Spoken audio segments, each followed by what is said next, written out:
who had the great all-star game. He had a tremendous first half. Two of the very, very best at any position in the game, but it'd be hard-pressed to find two better third basemen. It would be, and they also have the ultimate respect for each other, and that is the key thing for me. Both of these guys, when they came out during batting practice, they gave each other a hug and said, man, how you doing? Good to see you, because they know these numbers don't lie. Where they are in home runs, first and second, RBIs, first and second, hits, second, third, runs. And then don't forget about their fielding. That's pretty special too. Coach Nolan with the Gold Gloves.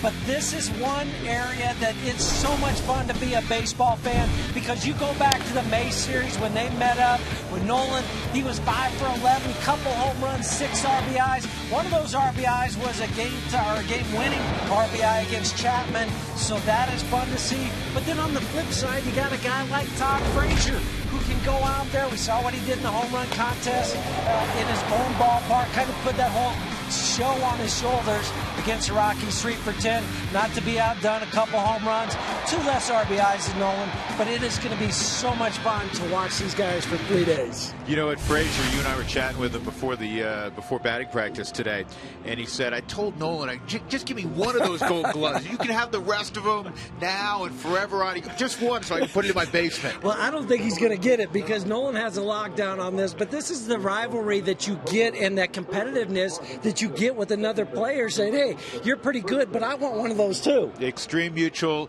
respect, and what a treat for all of you to watch two of the game's very best players go at one another over the weekend.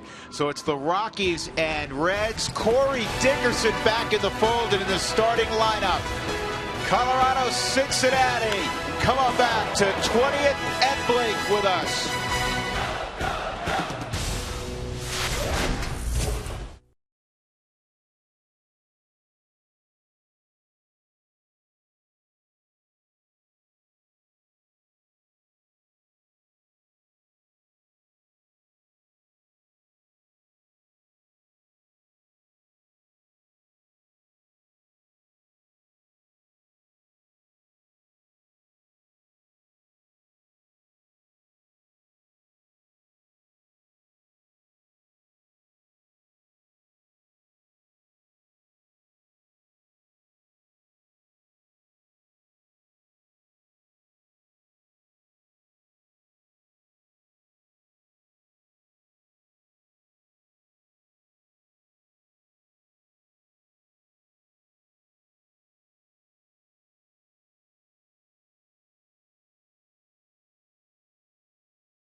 Welcome to the weekend, and welcome to lower downtown Denver and Coors Field specifically, as the Rockies welcome in the Cincinnati Reds for a 3-game set before Colorado will head to the Midwest.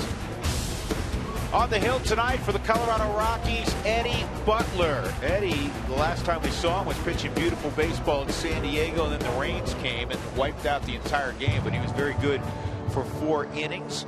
And for Cincinnati, it'll be the veteran second baseman Brandon Phillips leading things off. Not Billy Hamilton. We'll show you why as we look at Brian Price's lineup. It's presented by Southwest Airlines. Book your load right now at southwest.com. They've done this quite a bit of late.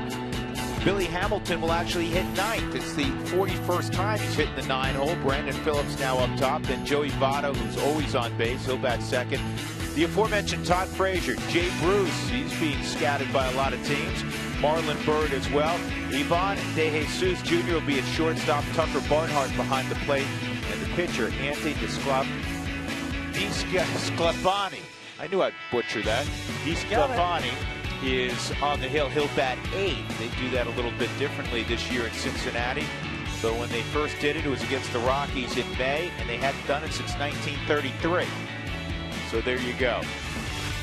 Here's more on Eddie Butler. Again, looking to pick up, Jeff, from what he did in San Diego in his last out. And you were right. There was 4 solid innings where he threw just 56 pitches in those 4 innings, gave up 2 hits. Both of those hits were doubles to Matt Kemp. A walk and 4 strikeouts, was attacking the zone, was a little bit better, especially I thought the 2nd, 3rd, and 4th inning. First inning just still getting his feet wet. He has faced the Cincinnati Reds one other time. That was back on May 25th. A game he went 6 innings, gave up 9 hits, 4 earned runs. So here we go. Brandon Phillips takes a fastball down low at 92, and we're underway. Rockies had yesterday off, as did the Cincinnati Reds. The Reds had to play a doubleheader against the Cubs on Wednesday. They won the day game 9-1. And then blew a 5-0 lead in the nightcap. This is a long run for both Cargo and Ben Paulson, and it falls harmlessly to the turf. Here are the Rockies defensively. Good to welcome back Corey Dickerson. He's out there in left field. Charlie Blackmon in center. Cargo's in right. Arenado, Tulowitzki, LeMahieu, Paulson in the infield with Nick Hundley doing the catching this evening.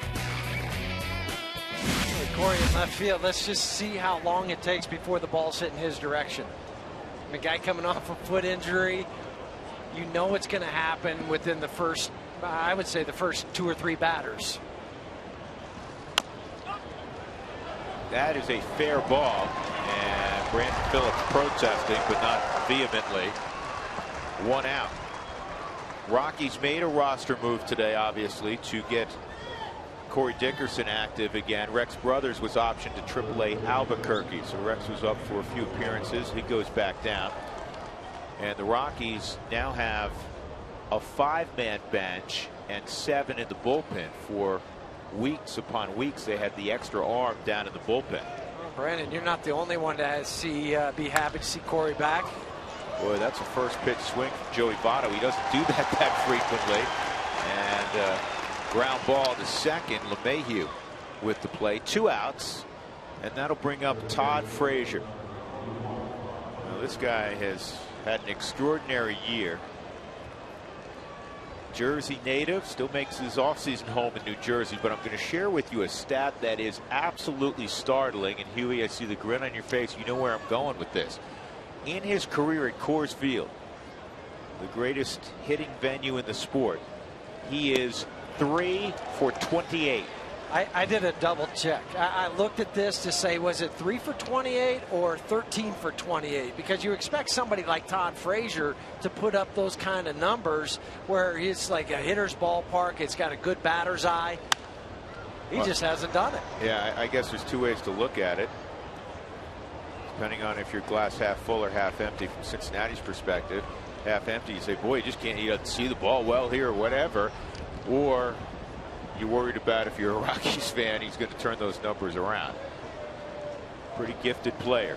2-strike count, and Butler bounces that one up there. It's 1-2.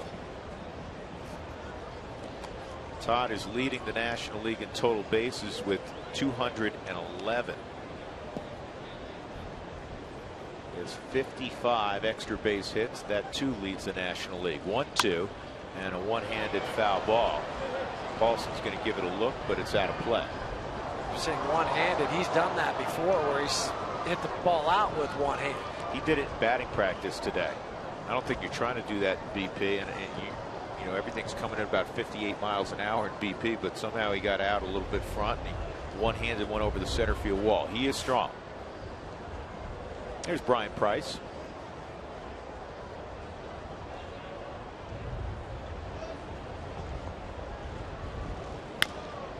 Fastball is bounced. Foul.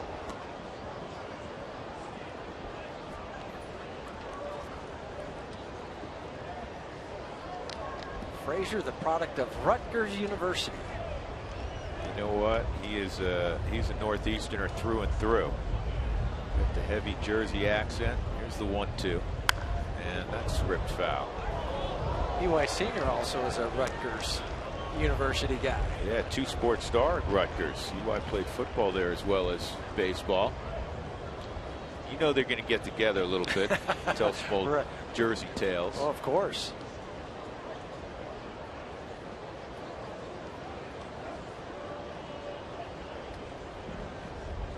As for the changeup, that misses.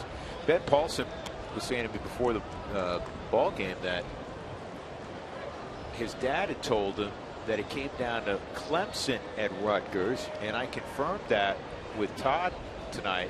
And he said, I just couldn't imagine myself going down south, being from Jersey.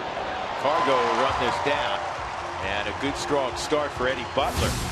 He gets Phillips, Votto, and Frazier in order.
Took 2 of 3 in Cincinnati at Great American Ballpark earlier this year.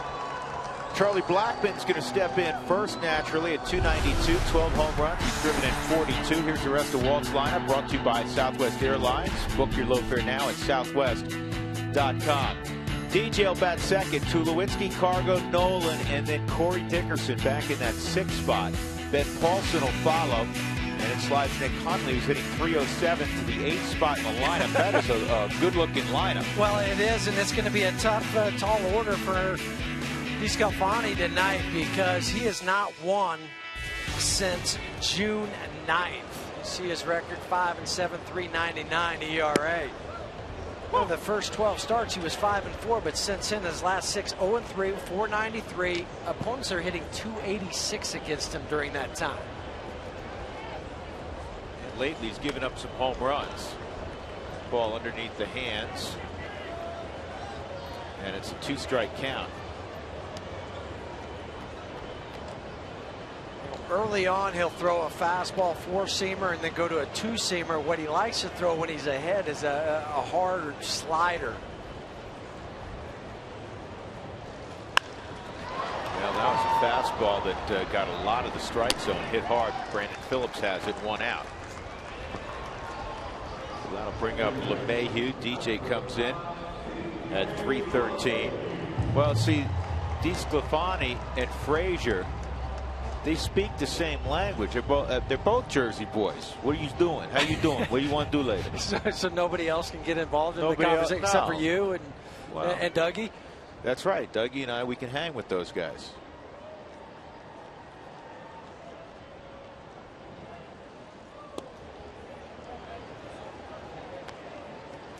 Want to know on DJ. Rockies lost 2 of 3 earlier in the week against Texas. Mentioned they were off yesterday. Wednesday was a particularly tough defeat. They were down 8-5 in the 8th inning, and Cargo hit that 3-run home run to tie it above the auxiliary scoreboard.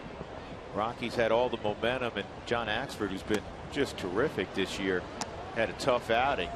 And the Rockies saw Texas score 2 and hold off Colorado in the bottom of the 9th and took the game, and thus the series 10-8. Watch it. It's tough when you score 8 runs and do not win.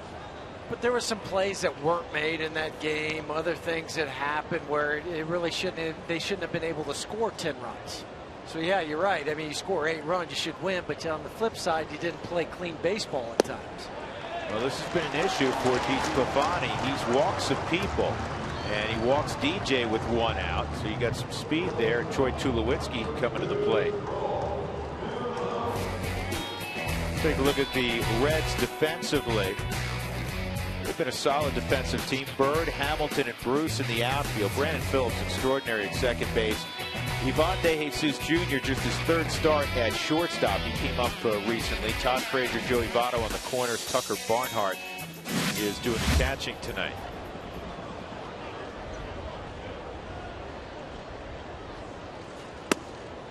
On the inside corner, a strike. For Troy in 144 games, he's hit 13 home runs, 30 RBIs, hit .333 against the Reds. Tulo and DJ in a virtual tie in the National League among leaders with the .313 average. DJ draws the throw. We were talking about the 3rd baseman in the game, 2 of the very, very best in Arenado and Frazier. You got 2 of the top second basemen in the game also in Brandon Phillips and DJ LeMahieu. Well, and guys that have won Gold Gloves pretty much the last few years back and forth. Brandon Phillips there until DJ got one from him last year. Brandon probably has a little more flash, a little more of the highlight variety plays. You know what? He made a play the other day. Did you see that one where he did the Jeff Houston? He went behind his back. But the difference was he was on the second or the shortstop side of second base, and he had to stop and dive and make the throw from behind his back. I mean, just flat gorgeous. He's fun to watch. He is, and he enjoys playing the game. He always has that smile on his face. He says, I like playing baseball. Yep. Tulo hits it in the air to Hamilton in center. Routine fly ball. That's the 2nd out. Well, here's the play that we were discussing that Brandon made recently. I think you just have to sit and watch and enjoy this. Just watch him catch it and flip it behind his back. Oh, got it, no problem. Suarez picks it up with his bare hand to finish that play off. Suarez made a pretty nice play also. That's just pure instinct. Now, I don't know. Did you practice stuff like that? Because I was watching Brandon before the game. He practices some of that stuff. You do, just messing around. Yeah. But not sliding. You'll do it where you catch it and you'll flip it, but not sliding and catch it and flip it. Here's Cargo with 2 outs. Tell you something else that Brandon did during infield today. This is during BP when he was taking his ground balls. He started out infield in with a pancake glove. I saw that. And then some of them also have that littler glove too. So they have the pancake glove and the little training glove before they go to their regular mitt. I don't know if I'd seen that before at the big league level. We're in the middle of the season. Not in the middle of the season. I see it in spring training. Yeah, but not in July. No. I like that training tool. It really forces you to bend your knees and to get your hands out in front. Ball and a strike on Cargo. Cincinnati employs the shift. And it's ripped, but right at Todd Frazier. That'll end the inning. The Rockies get a walk and leave a man. We'll go to the second, no score.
Join us tonight. All you have to do is use the hashtag FanFriday. Send us your thoughts, comments, photos, Instagram, Twitter, Facebook. And this is a unique night because it's not always we have Ryan Spilborghs out here on the center field set. But when we do, we want to ask questions for Spilly. And we're going to start our first one off of the night from Sarah. She's at Sarah Sports Chick. Okay. And she wants to know if you could room with anybody from the Hall of Fame. Wow, that'd be awesome. Who would it be?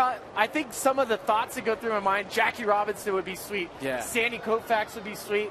But I want to go and be roommates with Babe Ruth.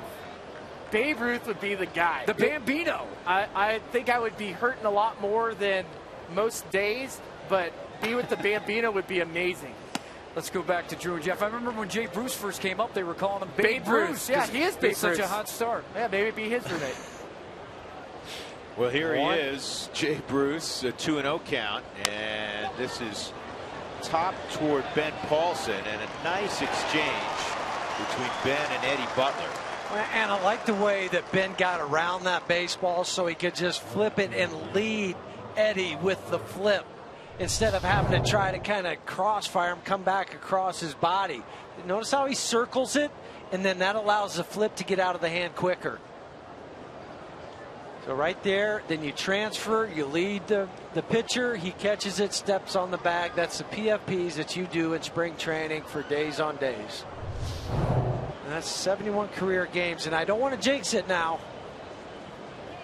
And I'll blame Doug if it happens, but 0 errors in 71 games. Okay, so don't blame me if it happens. Marlon Byrd, a pull hitter, and DJ swings over to the left side of the infield. Bird's one of those guys, good clubhouse guy. He's got power. He is. It seems like annually his name comes up this time of year as somebody that may be moved, and he has been moved in the past. Remember when he went back to Philadelphia? Right, and why not? Because he can hit. He can hit right-handers, left-handers. It doesn't matter. Can play the outfield. If you need a right-handed pinch hitter coming off the bench, he's the guy. And there might be some new faces for Brian Price here in the next week. There are a lot of names for the Reds being mentioned as possible trade. You got Marlon Bird's one of them. Jay Bruce, who we just saw a moment ago, is another one. You know, again, there are all kinds of rumors out there. Who knows what is valid or not?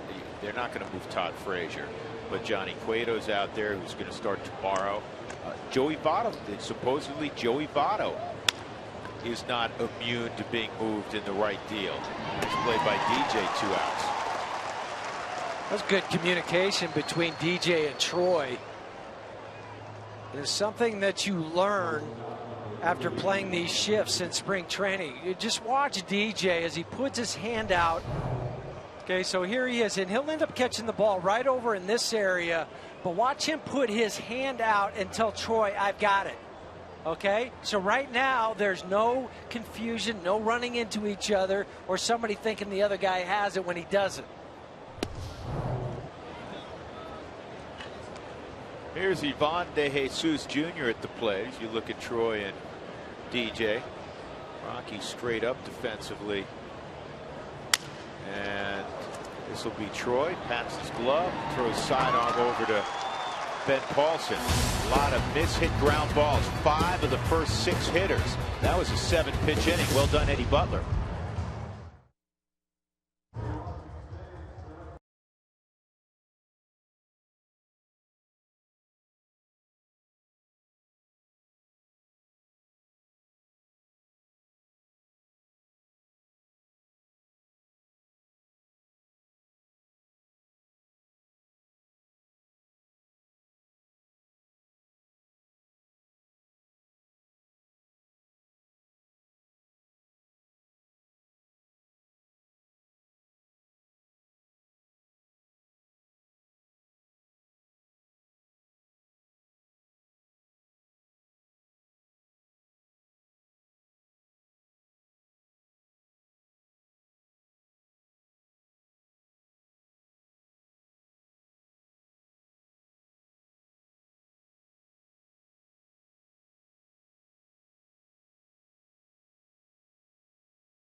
Toyota stores, let's go places. By the Courtyard by Marriott, Western Elegance in the cultural heart of the city. And by Southwest Airlines, book your low fare now at southwest.com.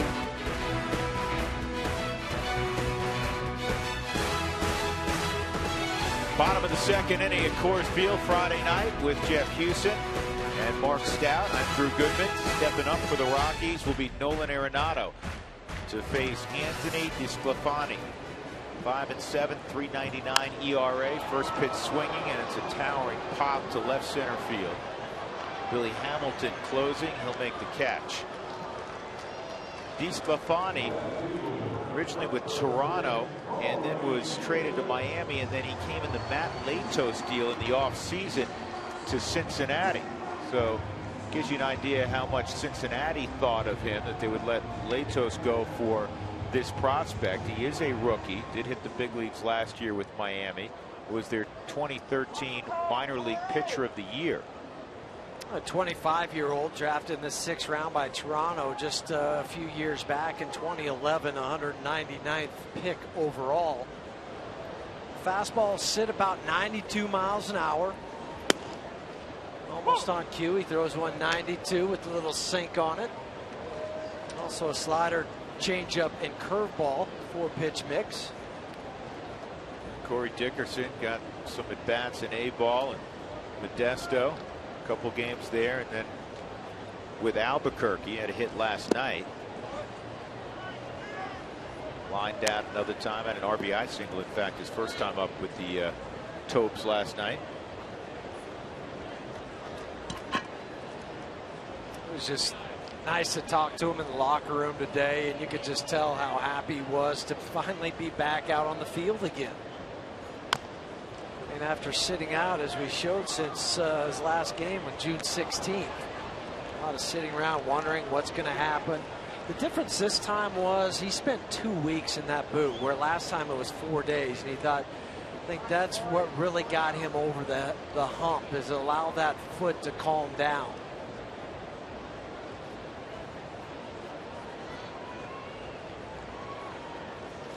1-2, down low, 2-2.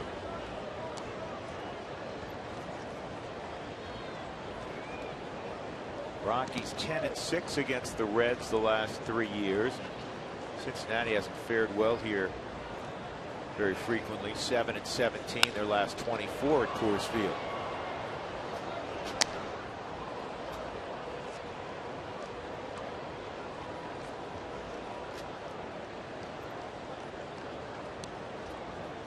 Corey first went on the DL with the plantar fascia on May 19th, came off June 11th, and then 6 days later had to go back on. So to Huey's point, this second stint on the disabled list much longer, and the hope is that it'll be good enough to get him through the end of the year and then get it right heading into spring training 2016. 3-2 on Corey. And a walk. So the second from DeSclafani. It's been an issue not only for DeSclafani but for the entire Reds staff. Time now for the big hits presented by Mako. Turn the car you drive into the car you love. Well, Monday was the tale of 2 ball games for that man, Ben Paulson. He had the mental error earlier in the game, and his number came up in the 9th inning, and he delivered the game winner. Good for Ben Paulson on Monday night as the Rockies beat the Texas Rangers in walk-off fashion. And here is Ben right now, and he takes a strike.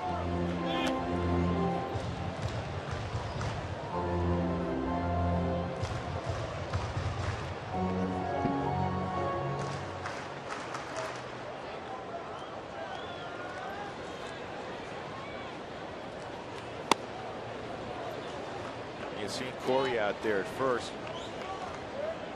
In the past, you say the Rockies have a guy that may swipe a bag because Corey could do that, but with the foot right now, you got to assume that's not part of the arsenal. No reason to try to risk something with that quick explosion and trying to steal a base. Paulson chases high, and that's the first strikeout for Anthony DeSclafani. 2 gone, and Nick Hundley, red hot Nick Hundley, will come up 3 for 4 on Wednesday. Who wants tacos when the Rockies score 7 or more? Go to participating Colorado Taco Bell locations the next day. Do it between 4 and 6 to get your Rockies taco special. The Moss at Taco Bell.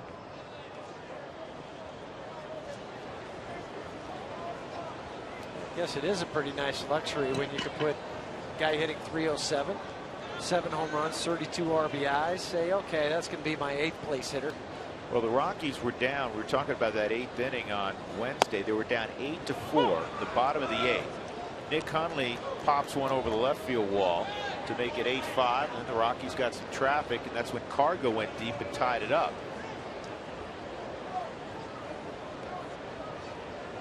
Nick leading all big league catchers, full-time big league catchers, in hitting at 307.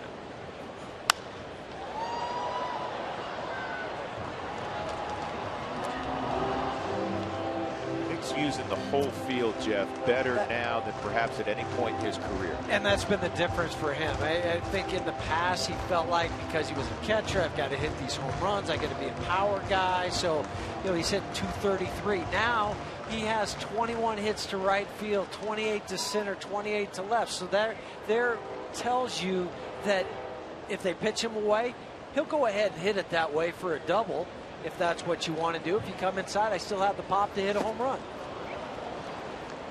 Not this time. DeSclafani with the strikeout. They'll record the out at first base. That ends the inning. And we go to the 3rd. No score.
Ask him some questions. We have a question from Gail Loves Purple. It's about fielding, and she wants to know who has the record for consecutive errorless streak. Wow, I mean, this is trivia night, I guess, for me. I just heard Eric Church, they played 17 over the loudspeakers here at Coors Field. I'm going to guess Todd Helton. Helton for an infielder is 98. Okay. But the record is, and it's Iannetta as a catcher, 158. So you're talking about almost a full season. And that's with a catcher who, handles the baseball pretty much. Yeah, and that was with the catcher. Pitch. We used to joke with him that he had a stove, a pan inside of his glove because it would hit and go bong. Now, Chris is great. Chris is a great catcher. Here's a single up the middle as we get it back to the guys. Hit us up. We got Spilly tonight.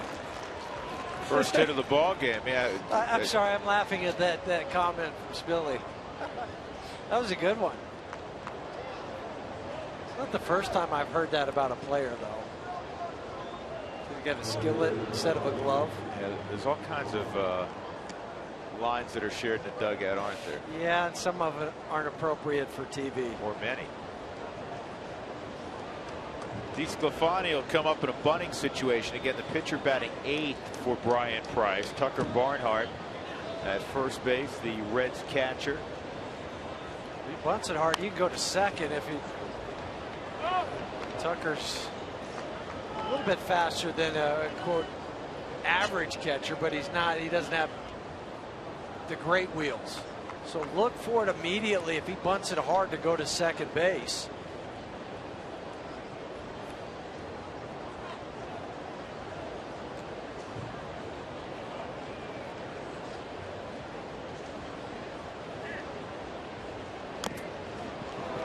You see how close Nolan was? Yeah, Nolan went by like a mosquito on a windshield. He almost flew by into foul territory. Watch how quickly he's coming. He had, was that 12, 14 feet away from home plate? It won't be. That's when you hope that they don't pull it back, pull the bat back. Well, nice job by Eddie Butler. He gets a strikeout on DeSclafani.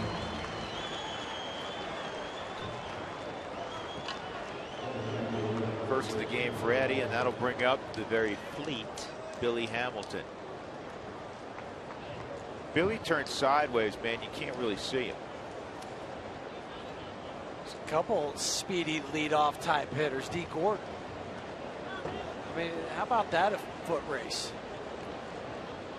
Well, there's a guy, I was talking to Brandon Phillips about this, on the Reds, that in a 60-yard dash, the baseball metric, this could be 2 on Hamilton. How about that? That's a rarity. Yeah, you don't see that every day. The guy who could give him a run for his money in a 60, believe it or not, Aroldis Chapman. And Brandon actually thinks that in a 40, Hamilton would win because he's so quick, but in a 60 with the long strides, Chapman would get him. That's made for TV. How athletic is Chapman, huh?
RM Data Strong fan, and you just might see yourself in an upcoming game broadcast. It's brought to you by T-Mobile. Eddie Butler will lead things off for the Rockies in the third. The fastball poured over the outside corner by DeSclafani, and it's 0-1. How about Eddie? 7-pitch second inning. He did 2 better in the third. I like just the ground balls that he's getting because they're weak ground balls. So it's not, hey, they're squared up. Did you see Joey Votto there? So he's going to throw it in the third deck. A souvenir for section 304.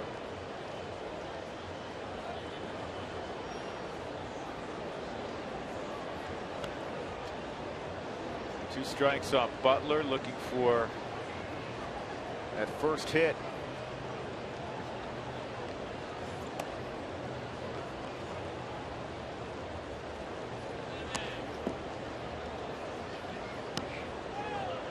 So Eddie gets called back to the big leagues to work Sunday in San Diego. And he works 4 terrific innings, and the game gets washed away, and none of it counted. In San Diego. And the Go Rockies, figure. yeah, the Rockies had a 1-0 lead. Again, as I'm sure you're aware now, it's the first July rain out in the history of the Padres at home. 1 out, second strikeout for DeSclafani. You want to make sure you get to the ballpark early this Sunday, as the first 10,000 fans through the gates will receive a Nolan Arenado Gold Glove bobblehead, courtesy of King Supers. The first 10,000 fans.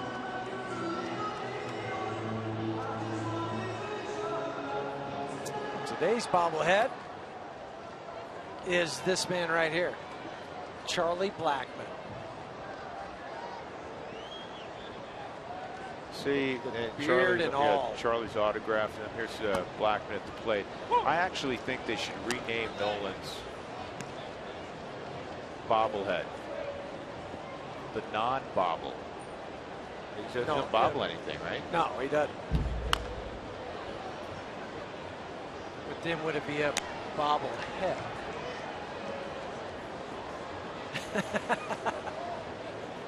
They changed it up. Looks like Bob the Builder. Remember that? Yes, I do. 0-2 on Bob the Builder. Charlie takes outside. If I say that again, he'll be mad at me. Right. Stop.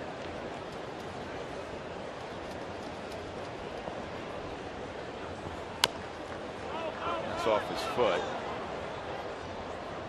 That's when you're glad you have one of those shin ankle guards. He's kind of readjusting it right now.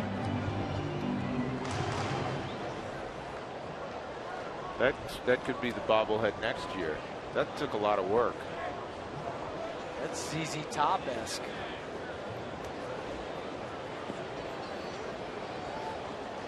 How many years you think? No idea. Down the left field line and just foul. I'm pretty sure I will never know how long it will take to grow that. When did Charlie start? A couple years ago? But he trims it up.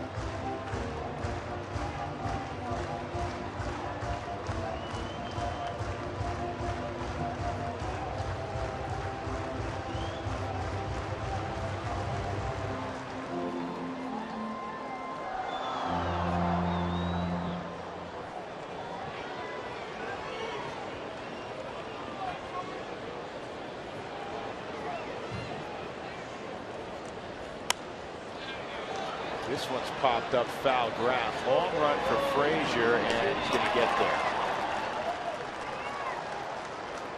So that is the second out on the foul pop-up, and that'll bring up LeMahieu.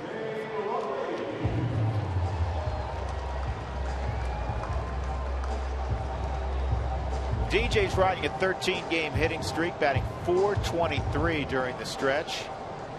He had a 14-gamer in 2013. It's the longest of his career, and his 13-gamer currently is the longest of the big leagues. DJ walked his first time.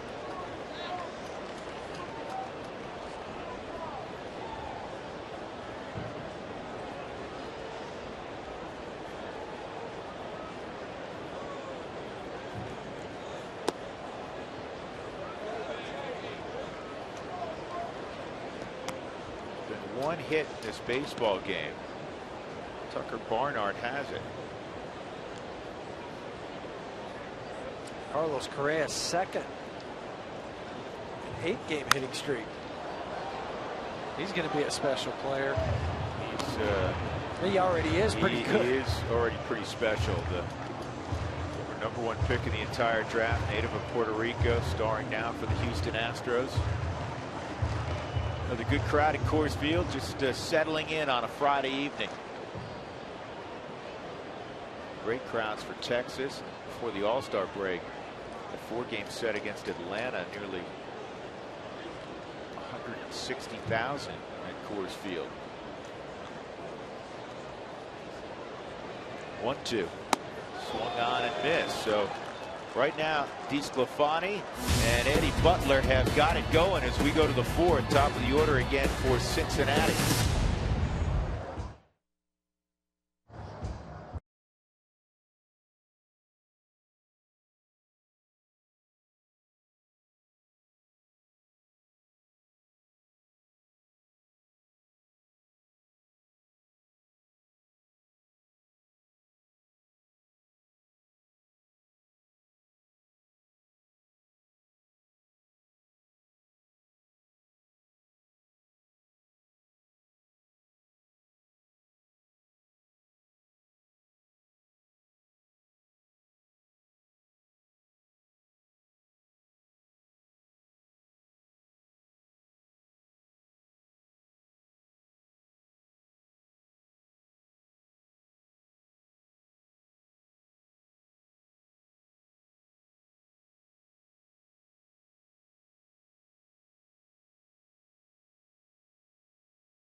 Out here in center field with me is Ryan Spilborghs, the former Rockies outfielder. So make sure you hit us up, use the hashtag FanFriday. All right, we've got a question that I want to show you from Natasha, and she wants to know about your most embarrassing moment in the bigs. Oh man, well come on, Natasha, that's not fair. Okay, most embarrassing moment happened in Oakland, and I used to yell at the pitcher from the bench, throw it in the gap. Well, here's a ball. I'm in right field, defensive replacement. I get the ball off the wall, and guess what I do? I throw it in the gap. What happened there? Exactly. Nobody even knew what to do. Mike Gallego's the third base coach. He's trying to wave the runner home, and the guy stopped. And look at Cargo. Cargo had to run into center field to go get the baseball. That was by far my most embarrassing Cargo moment. still shows that to you every once in a while. He's got it on his Yeah, stop showing that. The truck already had it. That's not fair. Hey, Spilly, real quick, did that go just straight right? Straight right, yeah. Straight right. How'd that come out of your hand? Do you have that most embarrassing moment, Huey? Oh, I've got plenty. Do we have it queued up in the truck? No, they don't have it on that. Now Blackman does not throw it into left center field. He makes a perfect throw to second, and the retag by Tulowitzki. And he wants it checked out. Brandon Phillips slid and then kind of rolled over the bag. Third base umpire is the one making the call, Marvin Hudson. And that's why you continue to apply the tag nowadays with the new rules and how you're looking at things. You know, the throw comes in all the way. Troy keeps the tag on. That's pretty tough to tell from that angle, but maybe this will give us a better shot on the Subaru Supermo. So he's not on the bag now. Airborne, right foot. Right foot, hand. Hand. Right toe. Yeah, he's still. Yeah, I think his right foot is still anchored on the bag. Have we seen more guys have issues with second base this year? So Phillips will lead off double. First guy for either team to touch second base. And now the very patient Joey Votto. Joey's in a good place. He's hitting .391 in the month of July. This is lifted to center field. Charlie's going to get there. Phillips will not move up.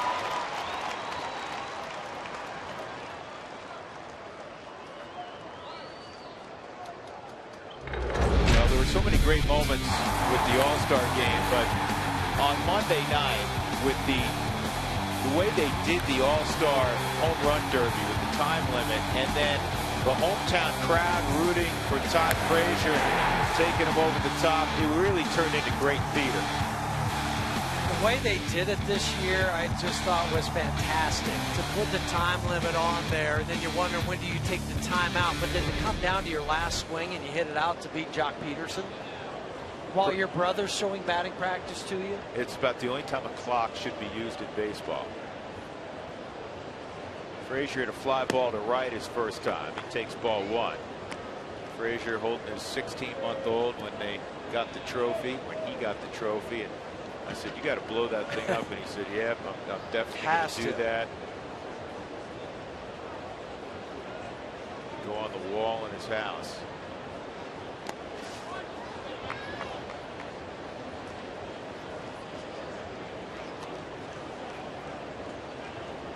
Be that special moment that he remembers for forever. I just got goosebumps watching it on my couch. No rooting interest one way or the other than rooting for baseball in general. Yeah, no, it was fun. I haven't heard anybody who witnessed a home run derby, and in the past it got monotonous a little bit. It got lengthy, I think, to be fair. And the interesting thing is they tweaked it from 5 minutes to 4 minutes because of the potential for bad weather, which was in the area. I think they keep it at 4 minutes. And 4 minutes may be the perfect time because guys were getting gassed. Well, it's 3-0 on Frazier.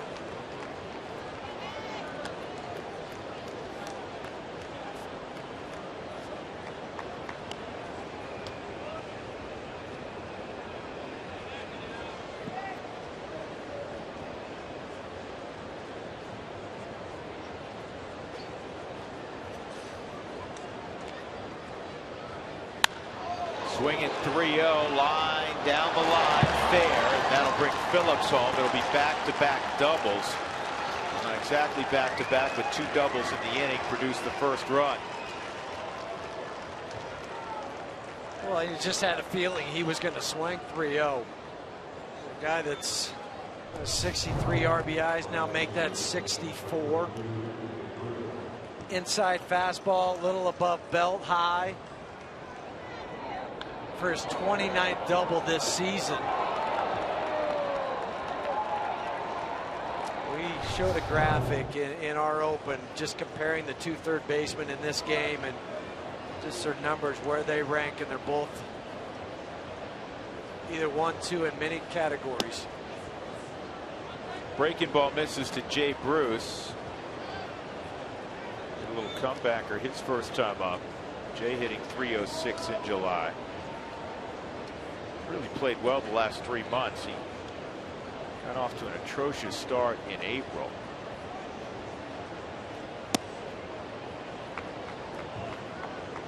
He's another guy that's never hit at Coors Field, though. 10 for 64 in his career at Coors Field. And here's the other group of guys that have struggled at Coors Field. Those were all lefties. This will be toward Dickerson in left. Anthony Rizzo's on that list. Pedro Alvarez on that list. Cabrera, the switch hitter. Just signed a minor league deal. Giants. With San Francisco, yeah. What's going to happen with Pedro Alvarez in Pittsburgh now that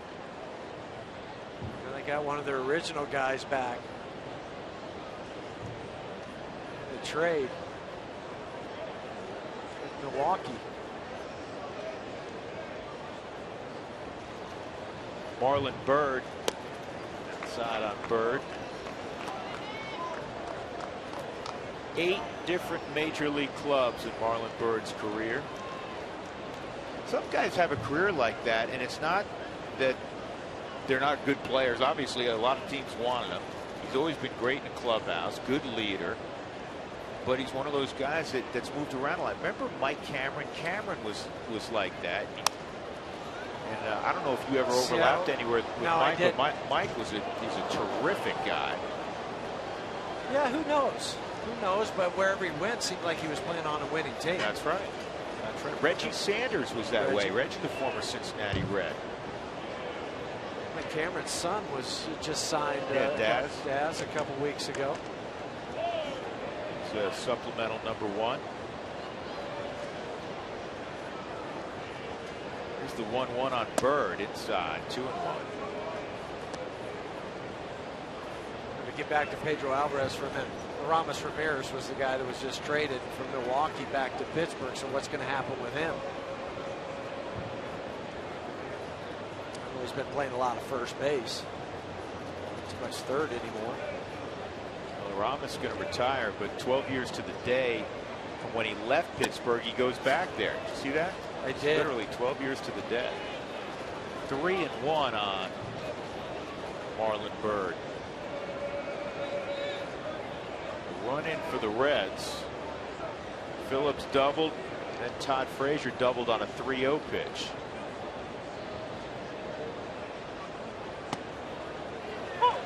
This is the inside corner, according to Pat Hoberg. Really just a backup slider. See the coming out of the hand, but didn't break. Hitters think that ball is going to continue to go. They see that dot. They think it's going away from them. It doesn't, so it just locks up the hitter.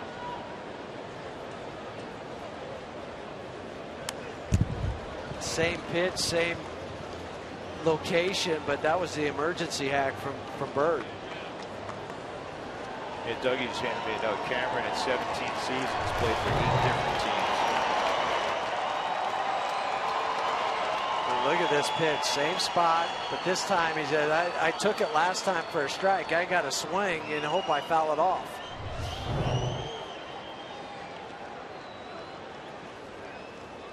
(3-2), and this fastball is wasted also by Marlon Byrd.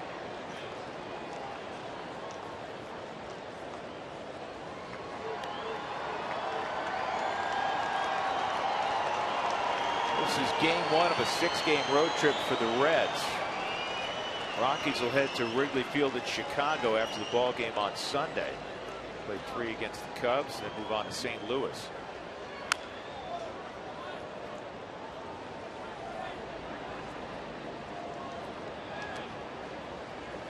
Cubs lost today against Philly, 5-3.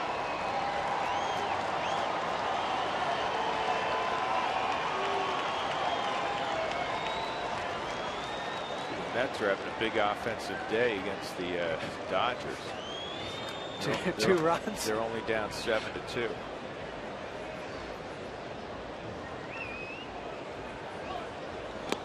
Ball 4 and taken off for third is Frazier. He'll get a stolen base. That's his 10th stolen base of the year. And now it's first and third with 2 outs for Ivan De Jesus Jr. About a corner infielder, and Votto runs a little bit. So, you know, Frazier, this big hulking guy who hits the ball over the wall and hits a plethora of doubles. Guy steals bags also. Oh, 29 doubles. That leads the National League, tied with Jason Kipnis for Major League lead, and then he gets to jump. Knows that the youngster's probably just focusing on the guy at the plate with 2 outs. You pick your spot, kind of go stealth on a guy and a team, and that's what Todd Frazier did.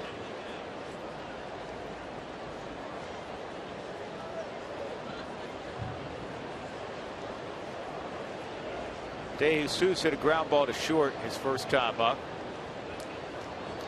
This is where you just got to minimize damage. You gave up a run, no big deal. Get your team to the dugout without having anybody else cross home plate.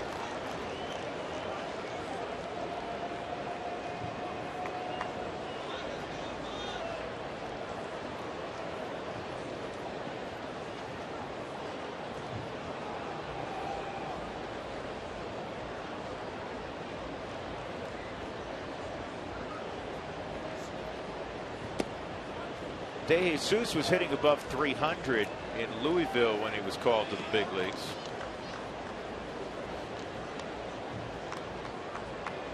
Give you an idea how long Brandon Phillips has been entrenched at second base. When DeJesus got his first start as shortstop recently, he became the 28th different player to play short next to Phillips.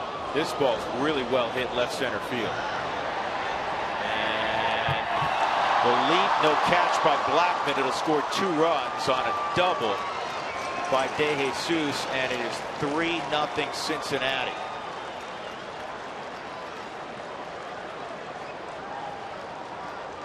Third double of the inning, and a 2-out double at that. And now the Reds are up 3. And this was probably the hardest hit ball, and also to the deepest part of the ballpark. DeJesus takes it over into the left center field gap right off the State Farm sign. Charlie leaps and it just goes off the edge of his glove. Then you worry about him crashing into the wall on the Subaru Supermo. A heck of an effort out in center field from Charlie.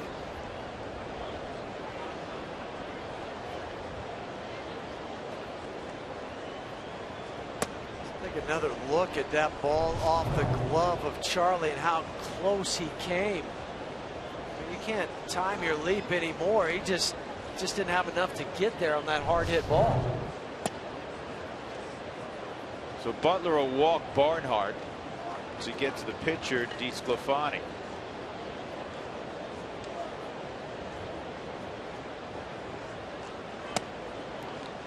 Term you talk about all the time with pitchers. The good ones, the seasoned ones, are able to do it more often than not. Limit the damage in an inning where there's traffic, and Eddie is still working on the seasoning part of things. And unfortunately, with 2 outs, he gives up the 2-run double to a young hitter in Ivan DeJesus. And just fed the fastball into him, where he's just getting called up or back up again. And he's looking for a fastball in. That's where he feels comfortable hitting.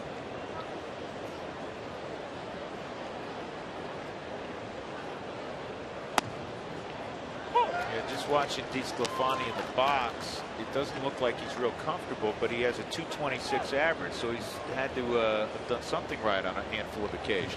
7 for 32 on the season.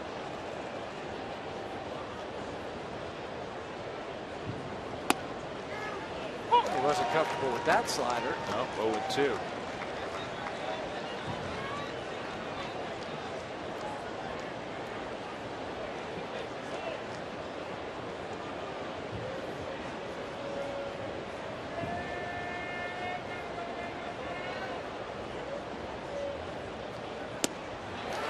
Butler strikes out DeSclafani, but in the inning, 3 runs, 3 doubles for Cincinnati. As we go to the bottom of the 4th, Tulowitzki will lead off for the Rockies.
Sports is brought to you by the Ford Fusion. Power you want and good looks too. Ford, go further. By Southwest Airlines. Book your low fare now at southwest.com. And by CenturyLink, your link to what's next. Well, the Rockies down 3-0 as they come to the plate in the fourth inning. Anthony DeSclafani, who had been struggling of late. ERA well over 5 in his last 5 outings. He's pitched well so far, first time through the lineup. Troy Tulowitzki hit a fly ball to center field his first time. And he gets a slider beneath the knees, ball 1. He has pitched better out on the road compared to what he's done at home. 2-5 with a 5.69 ERA at Great American. Just a 2.53 when he's away from there. Batting average is lower, home runs. They still will issue the walks as we've seen. Fifth highest walk per 9-inning ratio in the National League. It's been a problem for Cincinnati all year. The Rockies and Cincinnati are the 2 poorest teams in baseball in terms of walks per 9 innings. Colorado came into the game, walked 202 guys, add another one to their 2 more to that tonight. And then Cincinnati's walked 194. Can't add to traffic, particularly if you're playing at either one of the respective home fields. They're very good offensive parks. Great American and Coors Field. 2-1 on Troy. And that's a big chopper, and Frazier makes a nice play and then lobs it across to Joey Votto. Talk about a range factor. That was a pretty good ranger. How many steps? 1, 2, 3, 4, 5, 6, 7 just to catch it, and then he gets rid of it just with the running away and then throwing across his body. The Subaru Supermo, as he has some time. A high reach by Joey gets Troy by a step. Cargo 0 for 1. He had a hard shot right at Frazier, who was playing a more conventional shortstop. He'll go back there after there's a strike. First pitch misses. He's still, you know, right now to me he's in no man's land. Either you're in or you're back over at shortstop. Because he can't defend the bunt from there. I mean, if Cargo were to lay one down, it's going to be a hit. So you might as well just drop back, right? I would, yeah. And here he goes. Now I say forget it. 2-0 count. I don't know why he's creeping in. Yeah, he's taking range away from him. I mean, he's looking at the dugout right now for guidance. It's foreign, Huey. You played a long time in the big leagues. Guys aren't used to doing that. He should be a little bit more now that it's kind of become the norm rather than the exception that you're seeing in baseball. But still, it's go back and play a position where even you might not have played it since Little League, when he was one of those high school or Little League stars for Tom's River. But where he was before, you're like, what? I can't do either. I don't have range, but I can't get the bunt.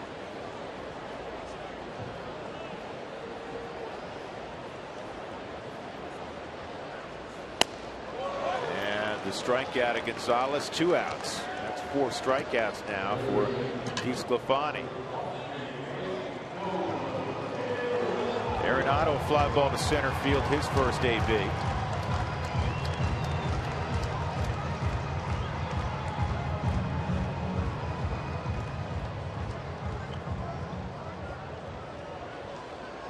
Nolan with a career high 24 home runs, career best 72 RBIs already, with 2+ months left in the regular season.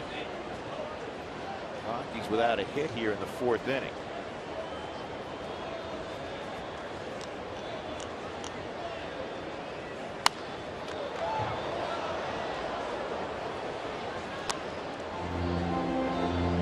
Nolan's hit 27 of his past 32 games.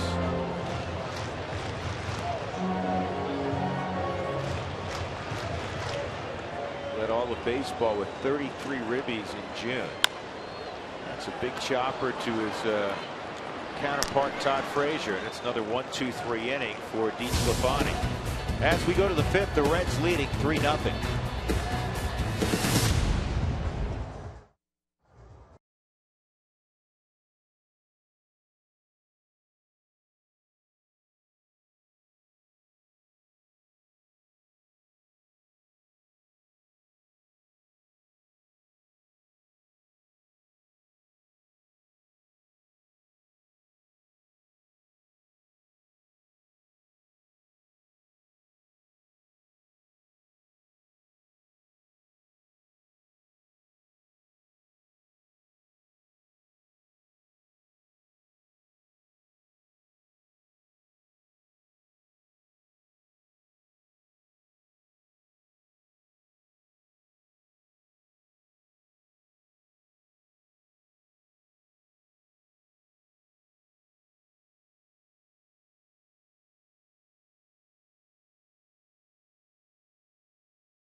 Friday. Hit us up on social media.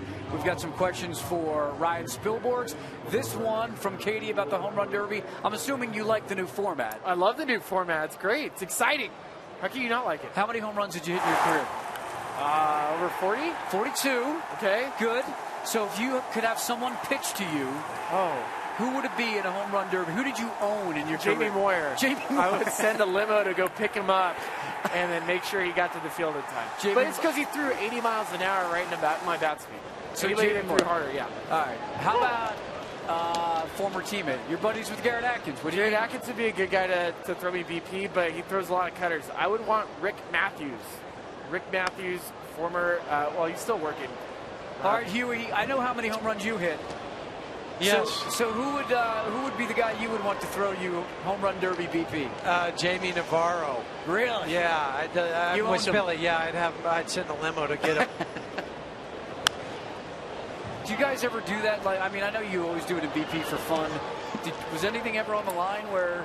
So there's a time that we would take batting practice in Mexico, and after your round, you would throw stuff off. So you throw your batting gloves, you throw your helmet, and then the person that didn't hit the farthest had to pick up all the stuff. Yes. So eventually, I got in a contest with another guy where our whole uniform was on the field.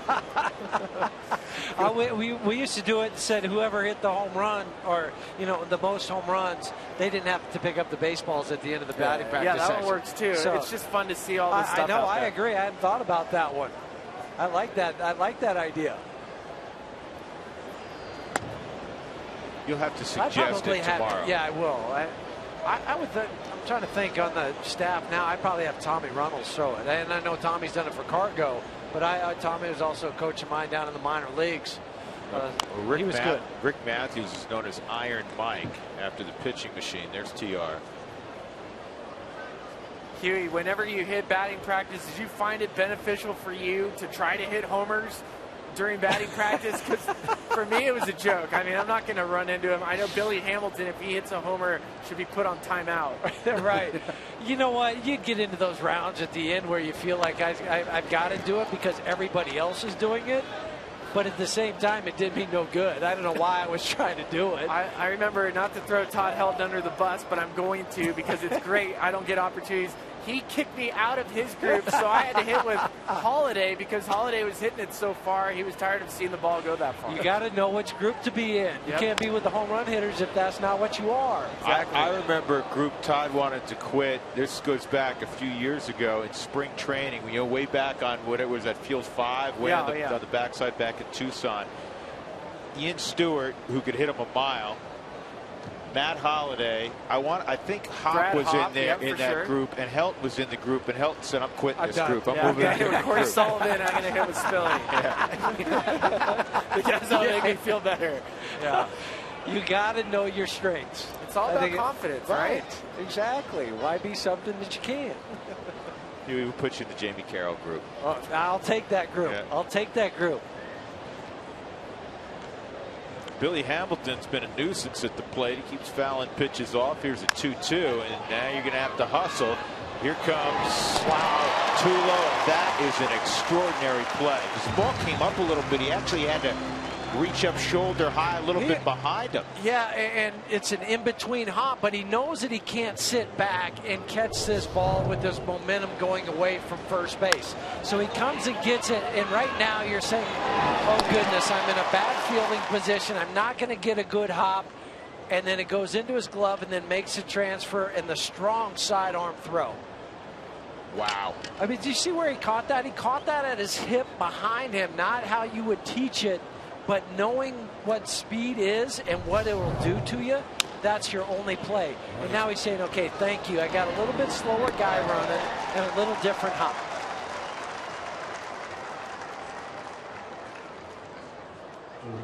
I'll tell you, that was an extraordinary play. It really was, with Hamilton running. Right, but freeze it right there. So his eyes are looking out this way, but where's his glove? It's way back behind him, but that's the only thing he could do to make that play. Yep, I got him. Joey Votto's 0 for 2.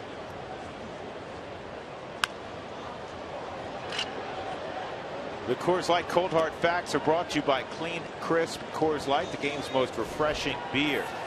This is one of those stats. I mean, who knows who kept it, but it blows me away. Joey Votto has popped out in the infield only 14 times in his career, over 3,700 at bats. 9 came in his first 3 seasons. He's popped out. He tries to drag his way on. That's interesting. He has popped out 1 time in each of the last 5 seasons. Did not pop out at all in the infield in 2010. Have you ever heard of such a thing? I haven't. First, I haven't heard of a stat like that. And then the second thing is, did they have to get some poor intern to watch every at bat to see and count if that happened? I don't know who counted. How did they find out? Oh yeah, just 14 times he's done it. To me, that's crazy. This is to center field. It'll drop a base hit.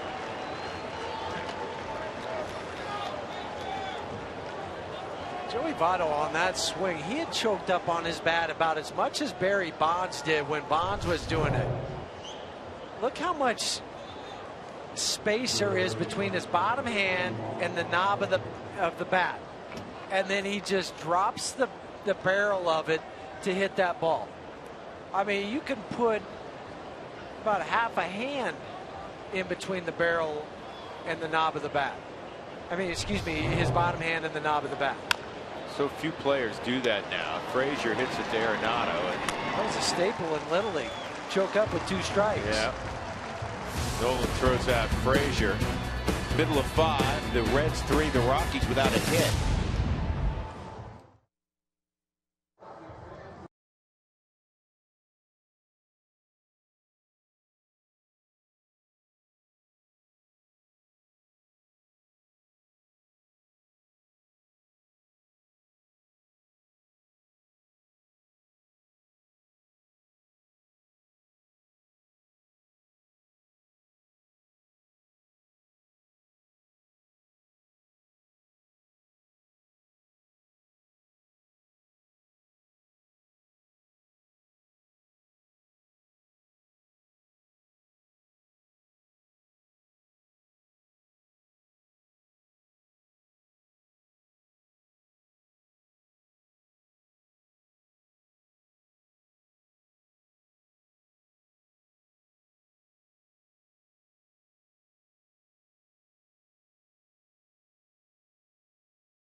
Butler pitched very well the first 3 innings, and then he gave up 3 doubles and 3 runs in the 4th inning. The Rockies have been blanked by Anthony DeSclafani. He has not allowed a hit. He's walked 2 batters, Corey Dickerson being one, and Corey's going to lead it off here in the 5th inning. Drew Goodman, Jeff Hewson, Mark Stout, and Ryan Spilborghs on a Fan Friday. I'm calling base hit in this at bat for Corey. He's going to break up the no-hitter. He's going to get back, first game back, throw out a knock. I'm with you. 0-1 on Corey.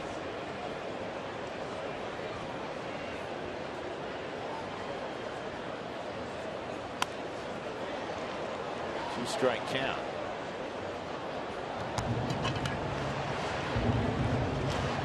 Say this with for Anthony, 57 pitches, 39 for strikes.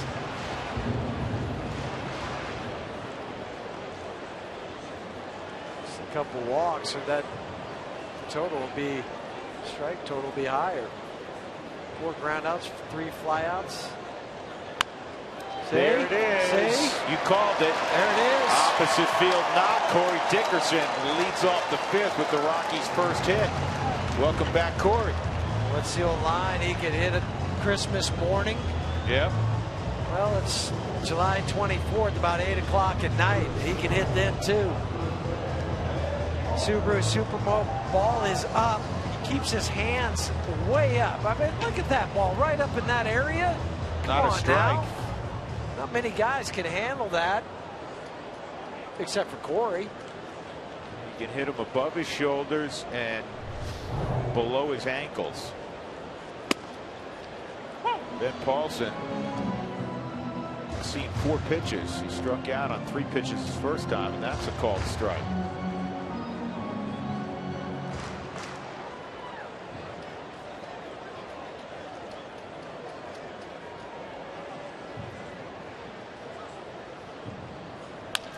That's sharply hit. Phillips is there. And they'll get, no. Yep, they get the lead runner. I saw the ball pop out of De Jesus's glove, but the second base umpire, the crew chief Hunter Wendelstedt, said it was in transition. And I want to see how this ball came out, because what is an umpire looking for on this transition? If the ball goes up in the air, then he say it is on the transfer. If it drops straight down, he never had control. And that ball started to go up. So yeah, so watch as he makes the transfer. Does the ball go up in the air? Boy, that is pretty close. Did he secure it in the Subaru Supermo? Yeah, he had it there, and then it was on the transfer because it didn't drop straight down out of the glove.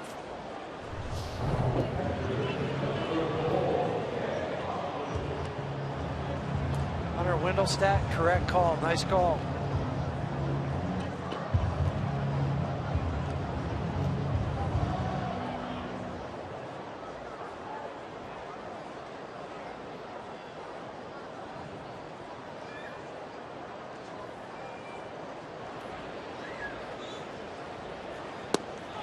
Hundley takes a breaking ball for a strike.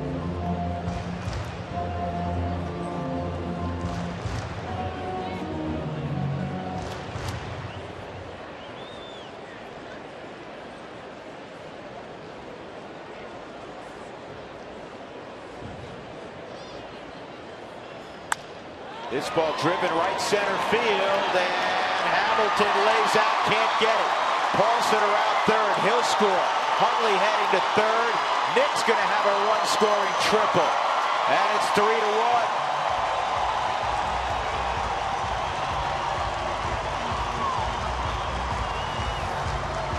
With Billy Hamilton's speed, you just don't know if he's going to get there, because he took off in that sprinter speed and then laid out for the ball.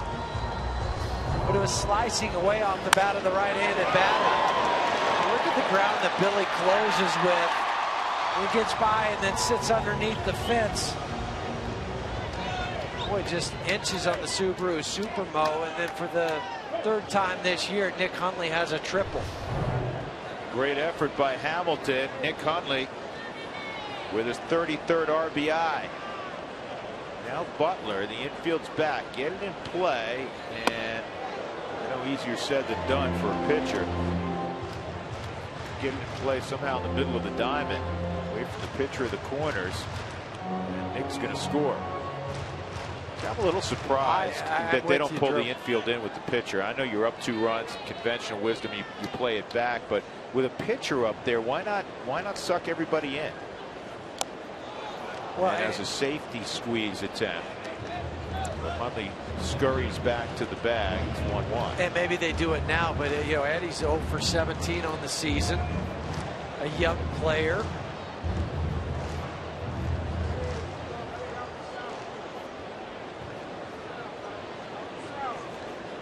It's a little bit more difficult read for the guy at third. Again, another safety squeeze.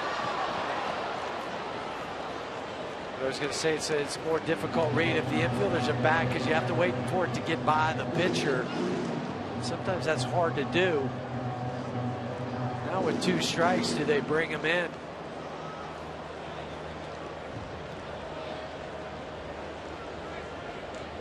No, they're not going to do it. I'm just looking down in the dugout. They're just saying be aware of the bunt again.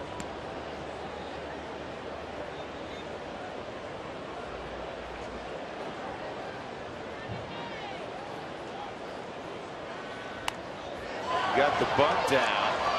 They go nobody at first, and there's no one at first base, and that's going to be. We'll see how they score. I mean, that's weird, man. They went to the plate and nobody was coming.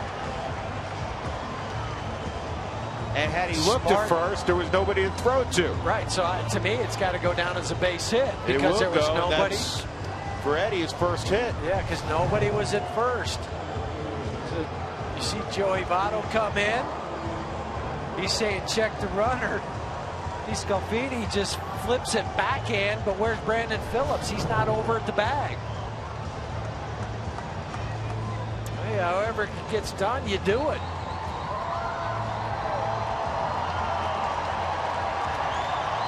So that's the first career hit for Eddie Butler. Wonder how that story's told 30 years from now.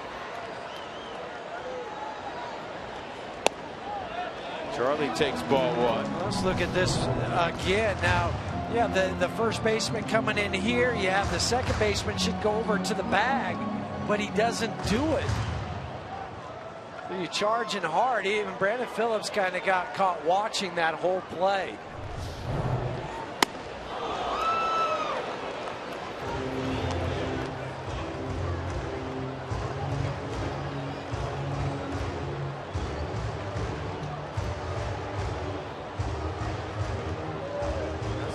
Miscommunication between an infielder as a first baseman. You have to tell the second baseman, now remember, if I go in, you got to come over and cover me on the backside. Base hit center field, and it's a 3-2 game as Huntley scores. Blackman's 43rd RBI. So the Rockies without a hit going to the 5th inning against DeSclafani, and now they've thrown 4 hits out there in the inning, and they are within a run. And line drive right back up the middle. These are so much fun when you're hitting. The ball is away, but you have the great bat control to hit it where it was pitched. Leaves it up, driving into center field, drive the run in. Tack on 2 runs, and you're not done yet. Charlie Blackman hitting well over 400 his last 14 games. And here's DJ.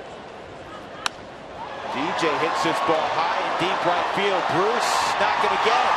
Off the wall. Butler waited. He's around 30. Wipes out there. And the wipes out again. He's going to be meet at the plate. Blackman was literally a couple feet away from him and had to go back to third. Eddie Butler better check his tires. He blew out twice. And the Rockies do not score on what could have been a triple to that right field corner by LeMahieu. Now has a 14-game hitting streak. Eddie Butler fell twice. And what a shame, too, because he would have scored easily He goes back, that's fine. And then Charlie right on his heels, but doesn't create the good angle going into that third base. And then he blows another tire in between home and third. He just tripped over his foot.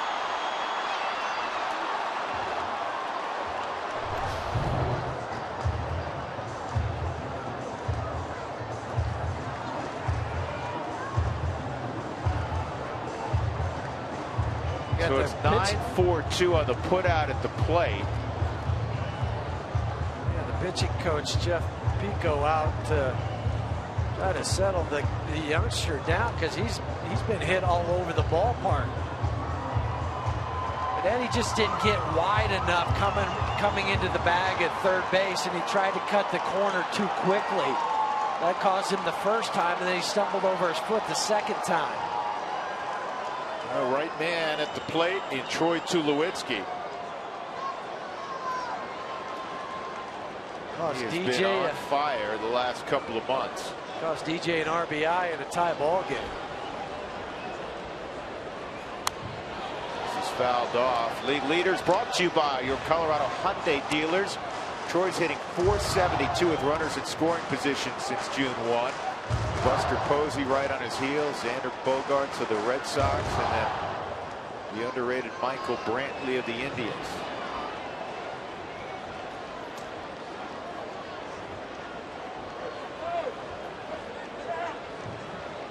Well, if the Rockies win this game, obviously, hopefully they do, they are going to have a lot of fun with Eddie Butler in the clubhouse. Called strike 0-2. And you hope you have a chance to have some fun with it. You don't want it to come back to get you. That ball's not close on the forward strike zone. That's really low. That's a huge difference. You're talking about 1-1 versus now it's 0-2. See the frustration on Eddie's part. Don't slam anything with your right hand, though, partner.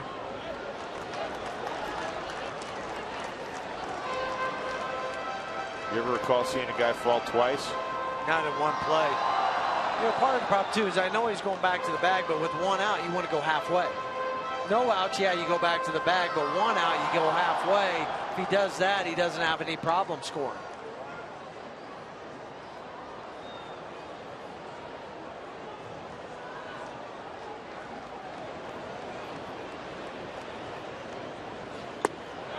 Two and two.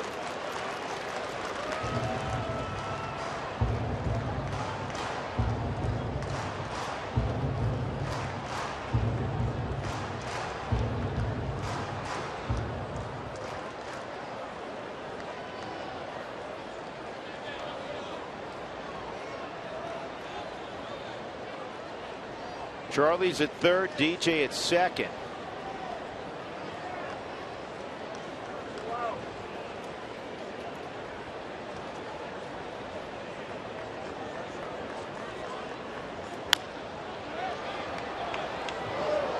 Now the official scoring on that, because the out came between third and home, and therefore Charlie was not yet at third officially. They have to give DJ a single, not a double. So DJ lost an RBI, and he lost what should have been an extra base hit. At minimum, it would have been a double, if not a triple. So if you score with us at home, you have to score that a single.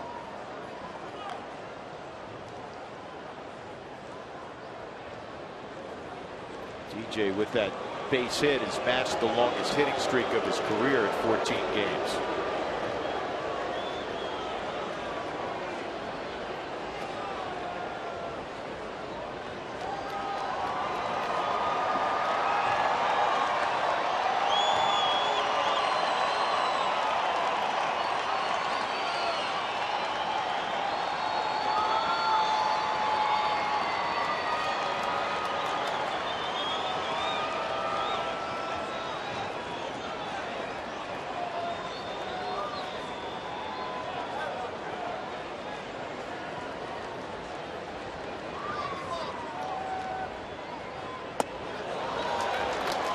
bases full, 3-2. Went to his fourth pitch on a crucial situation on a 2-2 count. Runners in second and third. A little surprised by that call.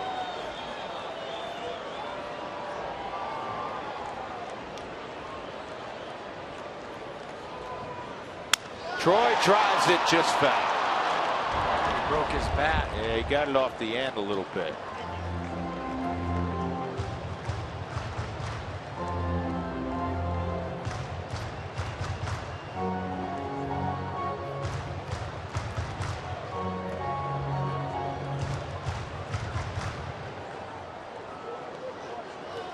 The first 10,000 fans through the gates tomorrow will receive a Colorado Rockies t-shirt courtesy of Taco Bell. The first 10,000 fans tomorrow. 6:10 first pitch.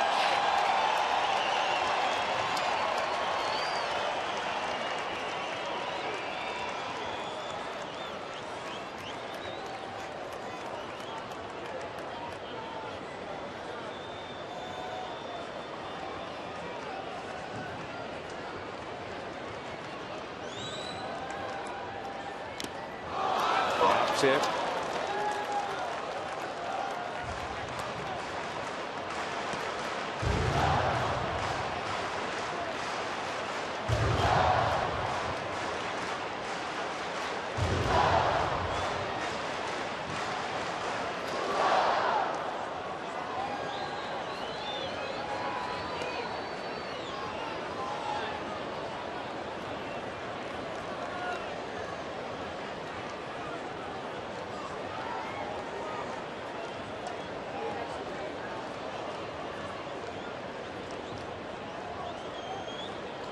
Two runs, 5 hits in the inning for the Rockies, and this one is popped up and playable. Barnhart, Votto will call him off and make the catch. So the Rockies with a productive inning, but it could have been a little more fruitful. 3-2, Rockies within a run.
That is a good one, really. It's a hawk at the top of the scoreboard.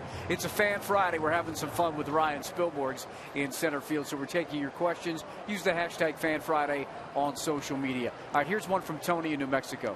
He wants to know your feelings on the DH. What do you think about the DH and maybe using it in the NL? Yes, I agree. DH in the National League would be great, but only on interleague games. I would like to see the DH switching back and forth between American League teams and National League teams. I'd like to see a DH in Coors Field. I think it'd be awesome. Interleague play only, though.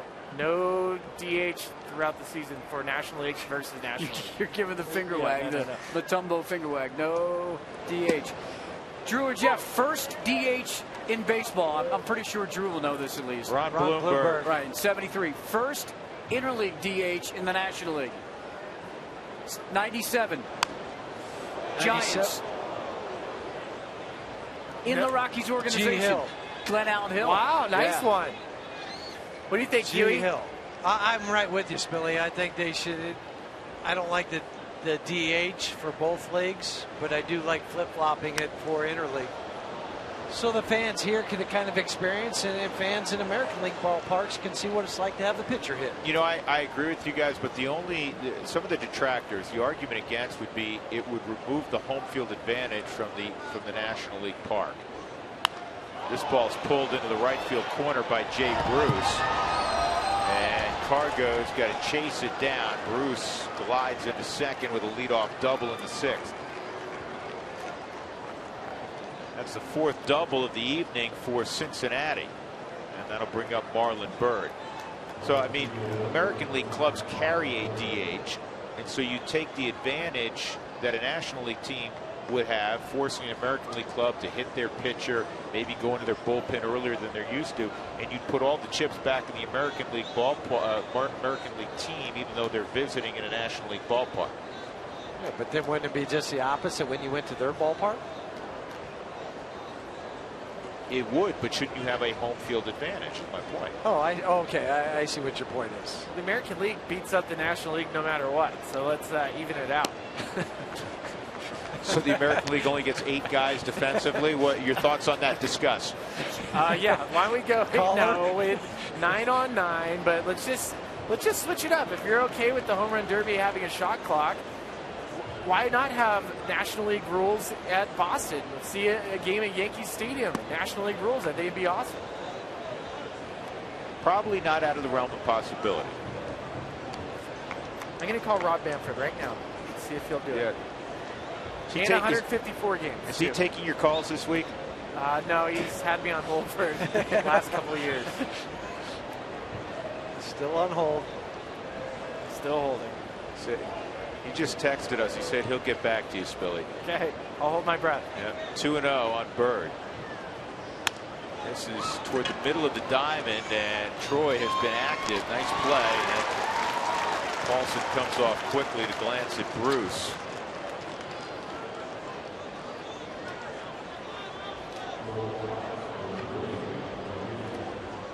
If anybody is questioning how Tulowitzki's moving here, nearly 100 games into the season, Exhibit A, B, C, and D are some of the plays he's made this evening. Well, and then some of the plays he made in the Texas series, and before that, where he's diving now, doing everything, spinning. So there's not a question in my mind. Can he range anymore? Yeah, he can do that. Now you get the infield in, get that ground ball. Still have to watch De Jesus with the bunt. Even though he doubled off the wall in center field last time.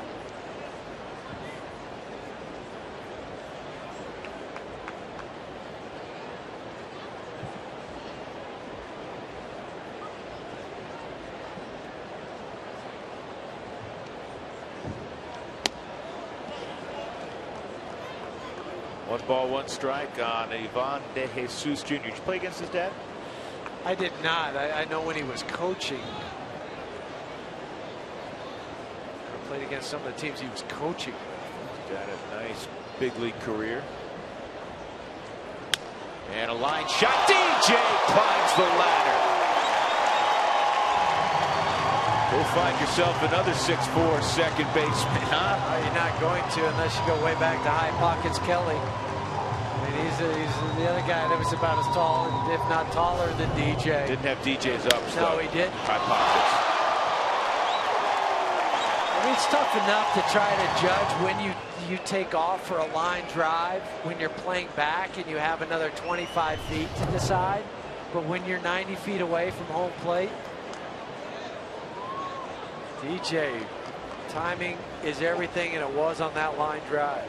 So for the second consecutive at bat, Tucker Barnhart will draw the intentional pass, batting 7th because the pitcher's behind him. Barnhart singled in the 3rd inning.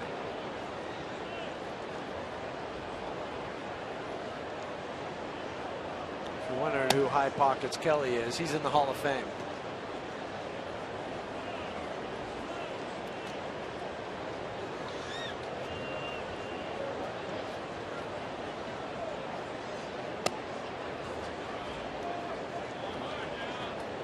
Every Sunday home game this season is Bike to the Game, including this Sunday against the Cincinnati Reds. Get more information at Rockies.com/green. Bike to the Game. Gorgeous sunset tonight.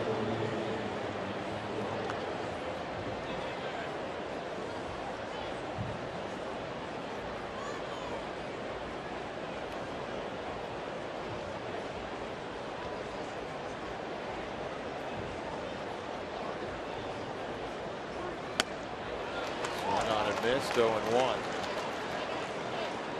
Get out of this inning without giving up any runs. I think it really helped Eddie Butler in his mental side of the game after what happened last half inning. Didn't let it distract him this half inning. He came out, you shut it down, you take care of business. Easily be moping around, say, man, if I had have scored, if I had tripped twice and blown a tire, we'd be tied up.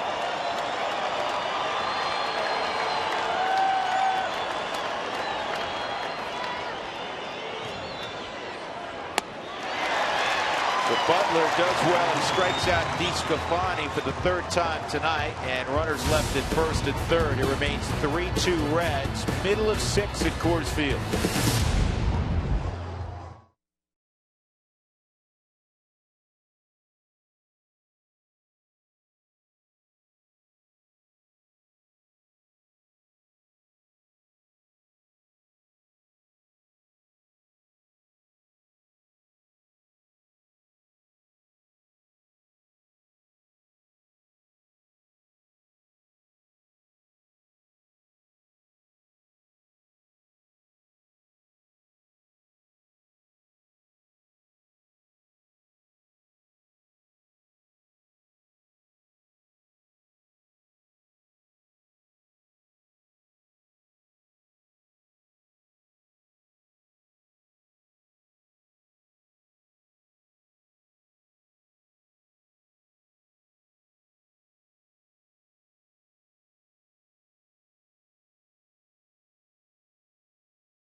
How about this? Wearing a 28 jersey, and she gets to meet her favorite player, Nolan Arenado.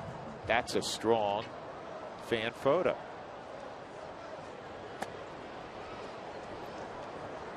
We go to the bottom of the 6th inning. Cargo's going to lead it off, then Arenado and Dickerson. 4, 5, and 6 for the Rockies against Anthony DeSclafani. Rockies did not have a hit to the 5th inning, and then he got 5 of them last inning, scored a pair of runs, and if not for Eddie Butler having trouble rounding third, he fell a couple of times between third and home, the Rockies would have at the very least tied the game. Who knows, Blackman may have scored also. He had to slow up and then stop. And this ball's launched deep right, stay fair. Gone. Home run, Carlos Gonzalez. He has tied it up with his 15th big fly of the year.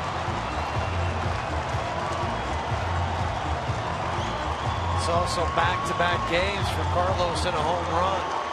I'm just watching him at home because I'm not sure there's a better finish when he hits a home run than what he has, because he swings, drops the bat, he's not showing anybody up, but he knows immediately that it's gone. Went into the second deck, into the runway. Boy, on the sweet spot, on the Subaru Supermo, finish. Drop the bat.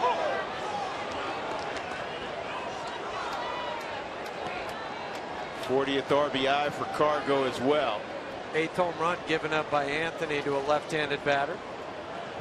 And this is a liner right at the shortstop, De Jesus, off the end of the bat. Let's go back to that home run, and I think it got out in about a second and a half. The pitcher knows it. He just kind of turns around. Says, I don't want to even watch how far it goes. Just give me another ball.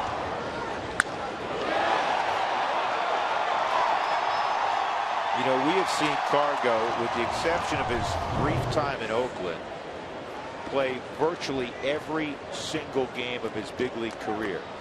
And he's hit now, what is it, 151 home runs in his career? I think that's the number. This ball is well hit left center field by Dickerson, and it's going to die on the track for the second out. Now bring up Ben Paulson. Most of Cargo's home runs are very impactful home runs. The 3-run home run the other night in the 8th inning to tie up the game. This one in the 6th inning to tie up the game. He's one of those guys, you know, there's some guys that privately get knocked. They get a lot of hits when it doesn't matter. Maybe they hit some home runs when, you know, the game's not on the line. It's not like you can pick and choose. But there's some guys that tend to hit a lot of clutch home runs. He's one of those guys. And most of them are no doubters. Yeah, most of them are. You're right. So Cargo's tied it at 3 here in the 6th inning. And we'll move on to inning number 7. 3-3. A no-doubter to right.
You saw one of those tools with the power, with the home run to tie it. 3-3, we go top 7. Fan Friday. Spilly's out here with me. And we've got a question from Wayne.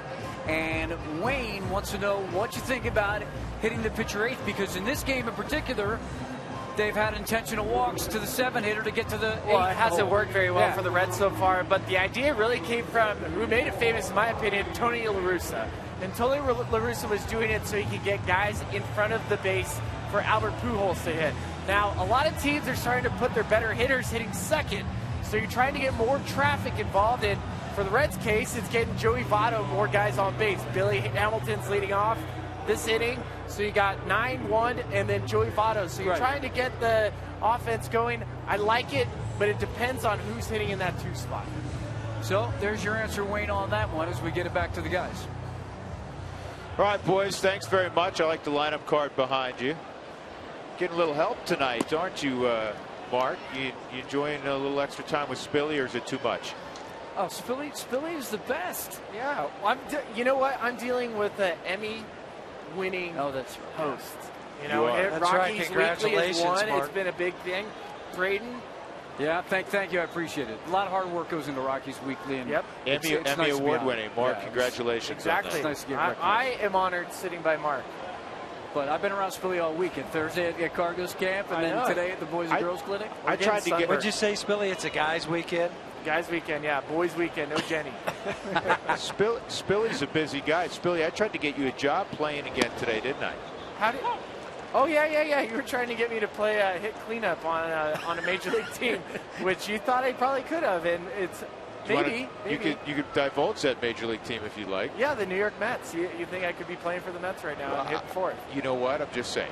But tell the reason why. What are the 4 and 5 hole guys doing? They set a major league record yesterday. The 4-hole and the 5-hole, 200+ plate appearances this year, were both hitting below 180. I think I can hit above 180. You're right. That's what I'm thinking. You're right.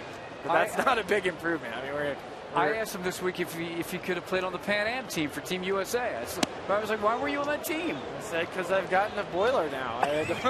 I don't work out anymore. My swing, unless the guys are throwing 82 miles an hour, I mean, my bat speed just isn't there. We got a spot for you on our fantasy camp team. I'd love to play with you, Drew. That'd be great. Todd Helton will be there this year, by the way. Yeah, I know. Canely strikes out Billy Hamilton to start the 7th inning. That was pretty quick and efficient for Tommy Canely. And he strikes him out with the changeup, and a much improved changeup from Tommy this year to what we saw last year. Just turns it over, pronates the wrist at the last moment, comes out of the hand looking like a fastball and dives away. And the strikeout for Billy Hamilton. That'll bring up Brandon Phillips. Brandon doubled and scored in the 4th inning. He is 1 for 3.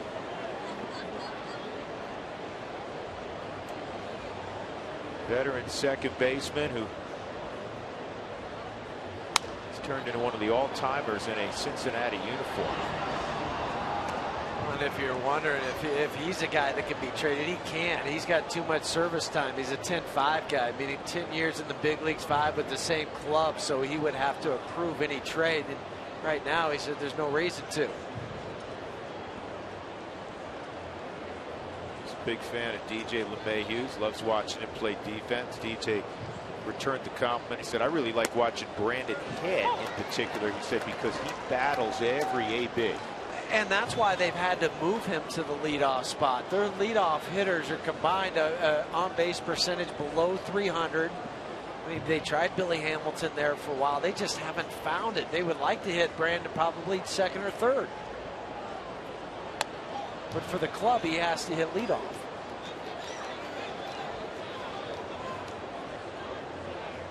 The Cleveland Indians still regret letting him go for next to nothing.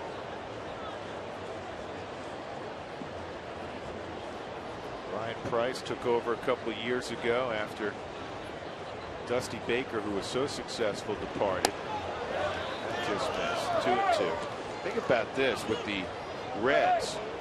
In 2013, they won 90 games. In 2012, they won 97. And why did they fire Dusty Baker after the 2013 season? Because he didn't get them past that first playoff round. Or the round where, I mean, they lost every round going into the playoffs. They never got out of the first round, but guess what? It's hard just to get there to begin with. And this is a guy with a proven track record. Chicago, San Francisco. I'm a little surprised, aren't you, that Dusty, yes, you know, he doesn't need to work. We understand that. But, you know, Dusty's a baseball lifer, and a little surprised we haven't seen him reemerge. And he's taken some clubs that were, I mean, the Cubs, he took them to the playoffs when they hadn't been there forever. 3-2, and Phillips strikes out. So Canely back-to-back punch-outs.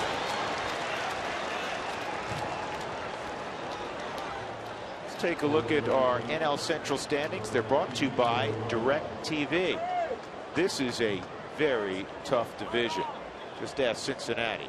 You got the Cardinals, who are 27 games above 500, and then the Pirates, who are 16 above 500. And the Cubs are having a very good year at 51-44. And the Brewers have played better of late. They have.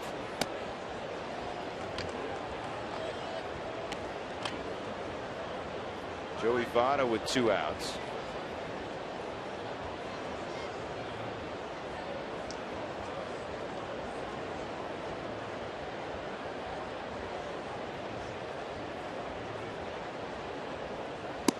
Mainly with the fastball at 97, and it's a strike, 1-1. Votto 1 for 3, a soft single to center his last time up. Hitting well over 500 in the second half. And he has non-base percentage, at least coming in, of .647. He's going to have another hit there.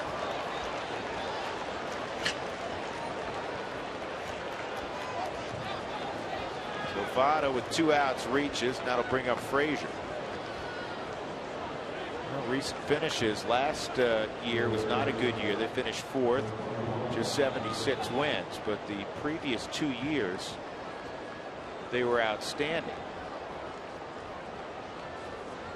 And they're trying to stay out of that note on the bottom where they haven't finished last in the division the last 31 seasons. And you referenced how well Milwaukee's been playing lately. They're in danger of falling into that final spot in the Central. Jim, one of the things I love about the NL Central, you have some long-standing, tradition-rich franchises in great baseball towns. You're talking about Pittsburgh, and they were starved for more than 20 years, and now pitching they have, and Andrew McCutchen, one of the game's great stars. Clint Hurdle's done a really fine job there. You know, the Pirates are drawing again, and they're fun to watch, and they're an elite team. I mean, the Cardinals, Cardinal Nation, that speaks for itself. Cincinnati, one of the great baseball towns in America. One of the longest in the league. Yeah. I mean, there are not many teams that have the tradition of the Cincinnati Reds.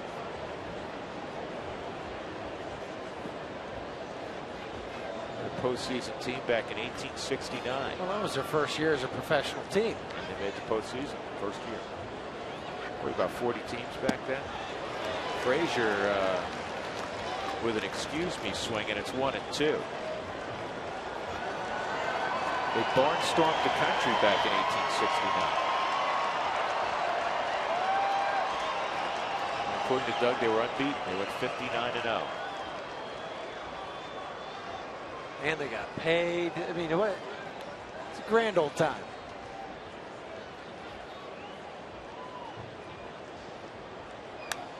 Fouled off.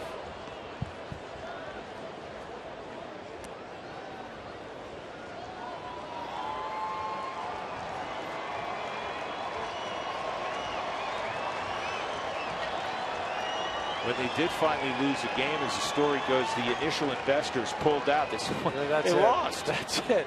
What's with this group? They lost one game. I'm done. We're done.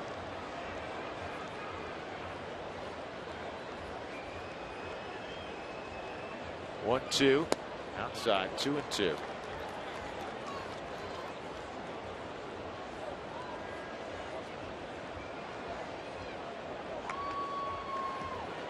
Last 3 times after Frazier took a pitch, it looked like he was trying to stretch the back of his leg, his hamstring.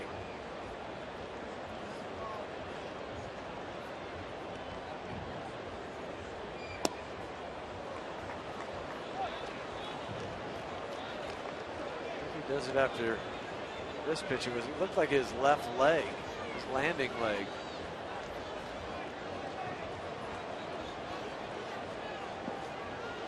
Nothing there.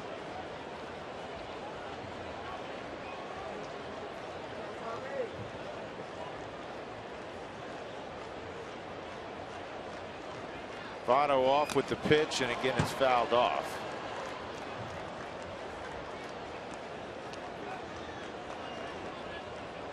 He struck Phillips and Hamilton off with changeups.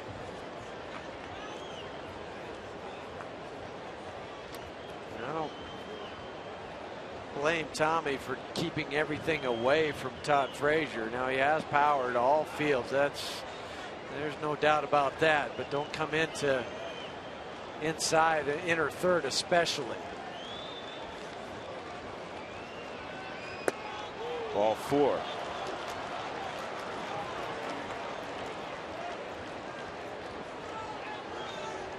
Three game in the 7th, 2 outs, and now Jay Bruce will hit. Jay doubled last inning.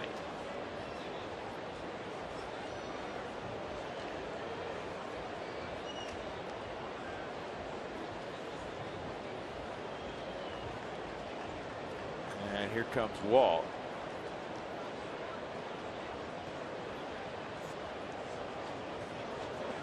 He's got all those lefties down there, and he's going to bring one in right now.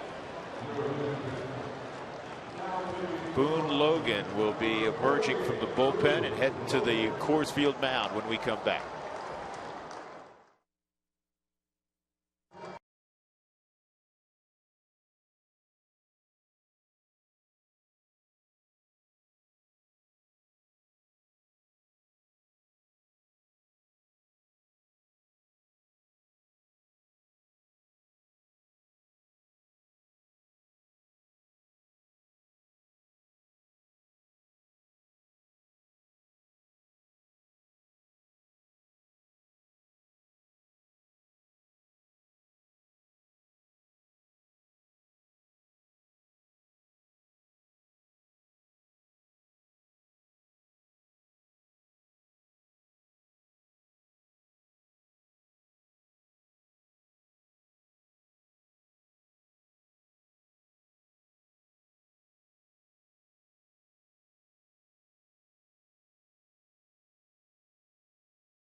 Colorado's #1 Lexus volume dealer.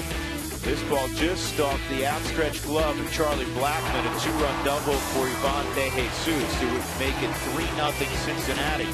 But the Rockies came back. Here's a triple off the bat of Nick Hundley. Great effort there by Billy Hamilton. That would score Ben Paulson. And here's Charlie Blackmon with a base hit. That made it 3-2, and then Cargo loses one to right field. His 15th home run of the year. That tied it up. So we did a little research. Nearly one half of Cargo's 151 home runs have come either when the Rockies were tied, up a run, or down a run. Pretty impressive. Boone Logan, slider, strike one on Jay Bruce. Some guys embrace the spotlight. Cargo certainly does. Now it's going to be up to Boone Logan to get the lefty out here in Jay Bruce. A 196 average against left-handers this year. This is why he's being called on to get Bruce. Well, he has historically hit lefties. In fact, this year he's hit 277 against lefties, 244 against righties. Not this time. The race to the bag. Ben Paulson wins it, and that's all in the inning for Cincinnati. Stretch time at Coors Field. Rockies 3, Reds 3.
Time here at Coors Field on a Fan Friday. Mark Stout and Ryan's billboards having a little bit of fun out in center field. Yeah, we are. We have a question from Jonesy of Colorado, at Jonesy, Colorado. Trade deadline's coming up. We're less than a week away. Buying, selling. What do you think the Rockies are I going to think do? that's a question both the teams playing tonight are going to be answering. Cincinnati Reds pretty much in the same boat as the Rockies. But as Rockies fans know, pitching wins championships, no matter what.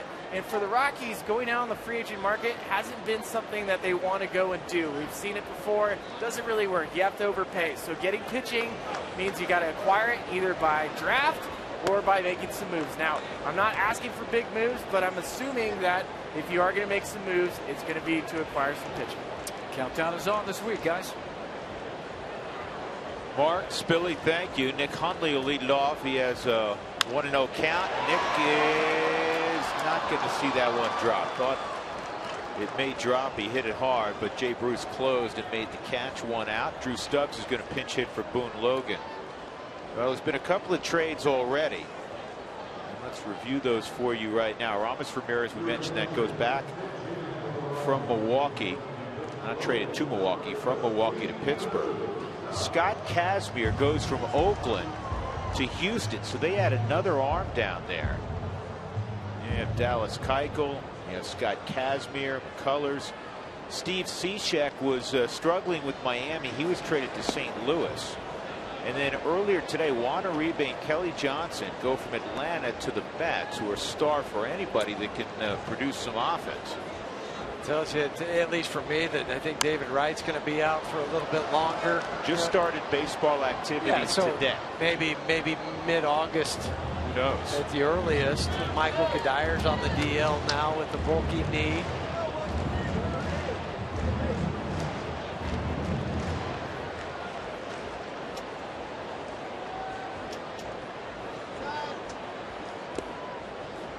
Two and one on Stubbs, facing his former club. Spent a lot of time visiting with guys after batting practice today. Several strong years in a Reds uniform. Remember last year when he burned Aroldis Chapman? This is a high fly ball to Bruce and right. Also got J.J. Hoover earlier. Not this time. 2 gone. Charlie Blackmon will come up against DeSclafani. Troy Hawkins in the Rockies bullpen. Ryan Matthews in the Reds bullpen now. The day after every Rockies victory, get 50% off your online order at Papa John's. The promo code's ROCKSWIN at papajohns.com. And Eddie Butler tonight, 6 innings, 3 runs, 6 hits, 3 walks, 2 of them intentional, 3 strikeouts, 88 pitches.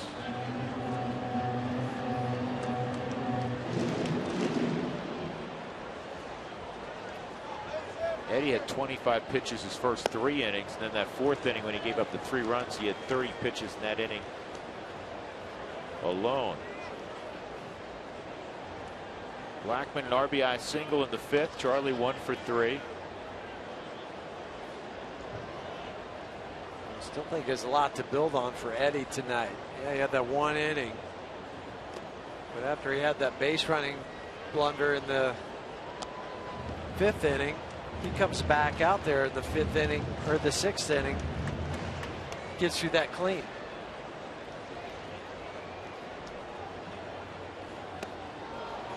Two and two. Well, if it was a blunder, maybe a misstep, blown tire. Couple of them. If it was a NASCAR race, around third, he blew a tire, and then on the backstretch, lost another one. Lost another one.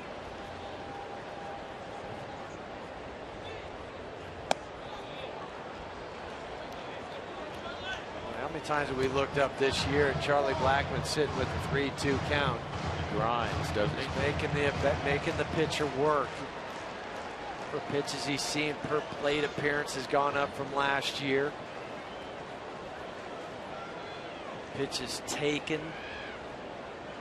Some of those aren't close to the zone, but sometimes you'll get yourself out as a hitter. This is rolled up the middle for a base hit. Charlie's thought about busting it towards second and shut it down at the last instant. Two things for Charlie. I mean, you know where the second baseman's playing and pulled the pitch that was away. Probably should have taken it the other way. Brandon Phillips isn't even moving. But this is just textbook base running. You make that outfielder stop you. Don't assume anything. Don't assume, hey, you know what? I got first base. I got a knock. Everything's great. He made Billy Hamilton come in and field that ball, put the pressure on him. He did it, so Charlie stops, goes back to the bag. Now do you look for him to steal a base? It's a great place to go, because if he gets thrown out, you have DJ leading off the 8th inning.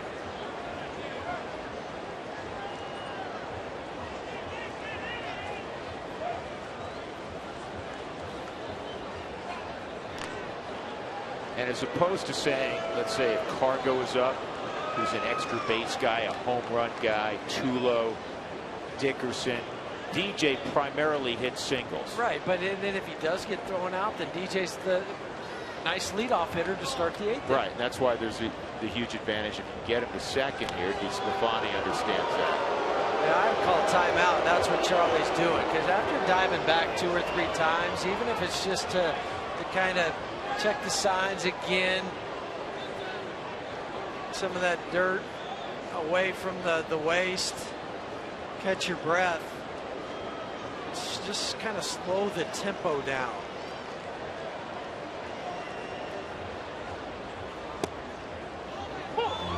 This is where you exhibit patience if you're at the plate.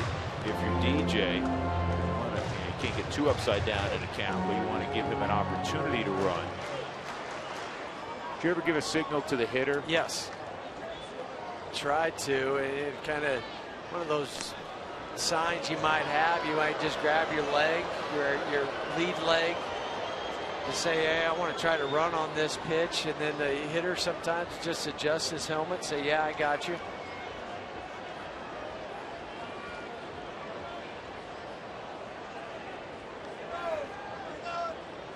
Yeah, they pitch out.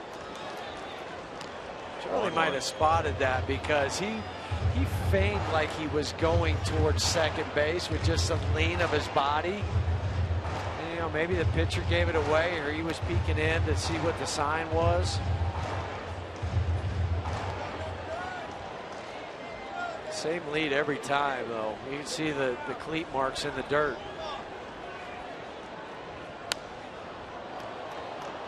One and two. You gotta figure he'll be going here. Really not much of a pause or a stop from DeSclafani.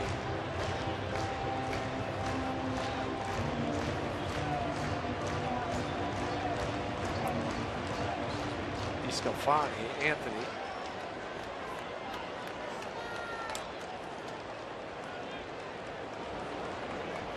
There he goes, and it's back up the middle, and just good fortune. Break into the bag was Phillips. He was right there, and he made the play. That'll end the inning. We'll go to the 8th. Still tied at 3.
up Fan Friday with Ryan Spilboards with one last question, and it comes from Diane. We get this question all the time. Yep. About the commercials you were in, the fun commercials at spring training. What was your favorite one? I liked them all because it brought a lot of team camaraderie. Probably the staring contest against Dinger was really good. We were trying to go Larry David, but one of my favorite moments was the alpaca Tinkerbell. I think the trainer forgot to take Tinkerbell go to the restroom because it did it in the locker room. I couldn't stop laughing for hours. Did you guys get scripts way ahead of time for those, or would you walk in that day and be like, hey, here's what we're doing? You kind of have an idea. There is a little bit of a script, but, I mean, come on, we're off the cuff here. No, we're not trained thespians. It's all ad-lib, yeah, it's right? all ad-lib. But for the fans out there that are curious about if I'm going to do another Spill the Beans, I know people ask for it. Yes, I am working on it with the Rockies, and we're going to get one going. All right, Spilly, a lot of fun tonight. Thanks for being part of Fan Friday. See you in a little bit. Drew, Jeff? My quote of the night: we are not trained thespians. This is line to right, and it's over the head of Cargo by a trained ball player, Marlon Bird, and Marlon's thinking about 3, and he's going to have a triple.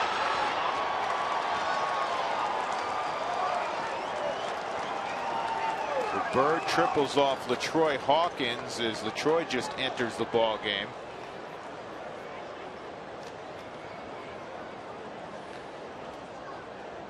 Just a second pitch off of LaTroy. Marlon Bird's been doing this for a long time. It's to right field, and then it doesn't ever come back off the wall. It just drops at the base. Cargo gets it back in, but by that time, Bird sliding into third. The Rockies have to bring the infield in. De Jesus, who drove in 2 of the booming double in the 4th inning to deep left center. Hawkins' fastball is high, ball 1.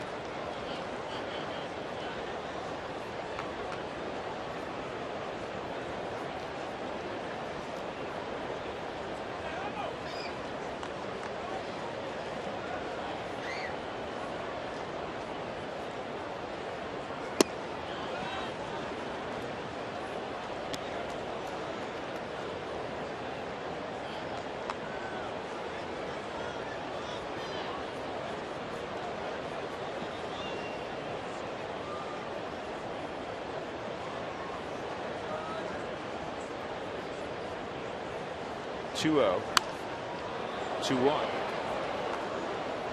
LaTroy's been a really good place. 13 scoreless appearances, 12 in a third innings. That's total 5 hits, 11 strikeouts, 0 walks. Going to be a tall order to keep that scoreless streak from happening with that leadoff triple. It's about well over 80% of the time the guy scores from third. Nobody out.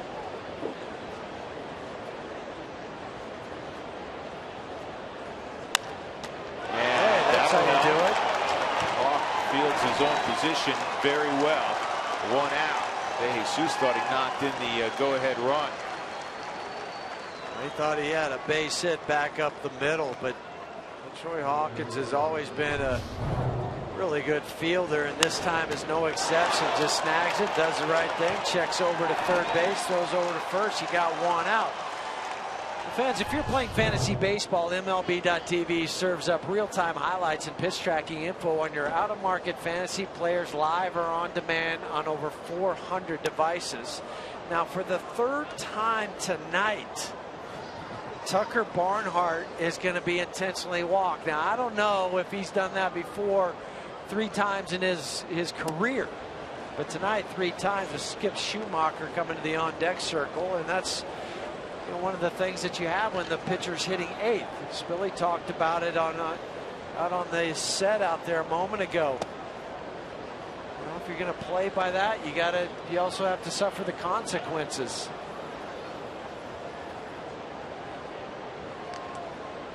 Schumacher's main role is pinch hitting for Cincinnati at this juncture of his career. Skip with his 42nd pinch hitting at plate appearance. He's got 12 hits.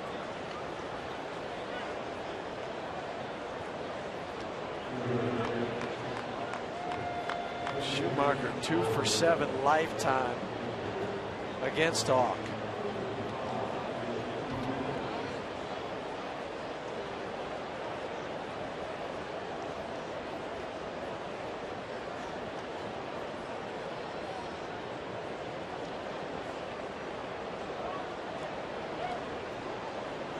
Like when everybody goes to the mound, especially the middle guys, when the pitching coach comes out, because they're not only talking about how they're going to pitch, what's going on, but they can figure out then kind of how to set up, you know, where they want to go. You're going to play the corners in, the middle will be back.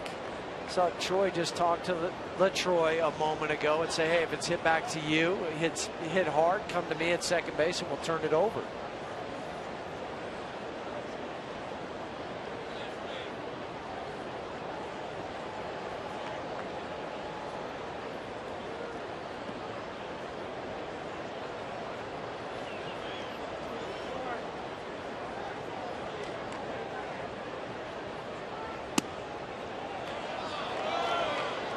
Outside ball 1 on Schumacher. Troy trying to get a double play ball here.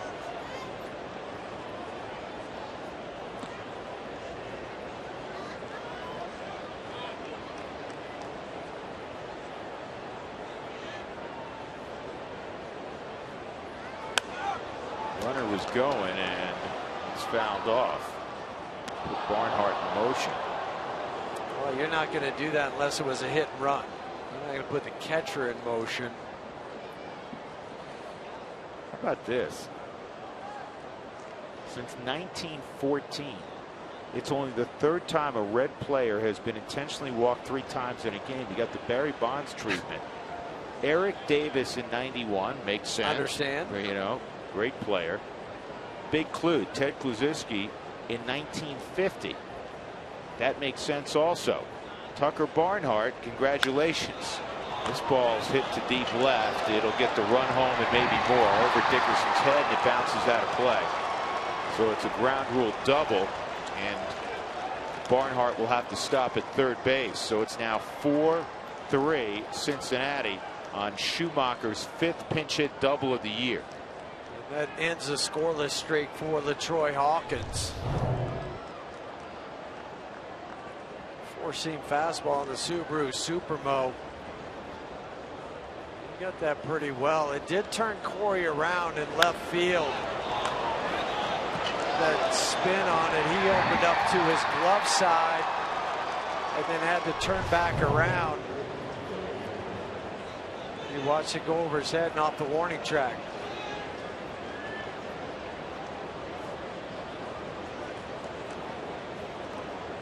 Now you have to guard against the bunt, obviously, with Billy Hamilton. Billy fouls it off.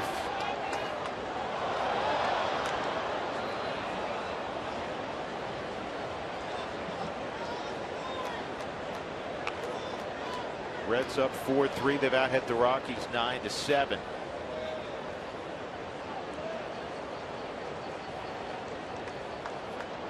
Billy Hamilton, he'll chase the ball up.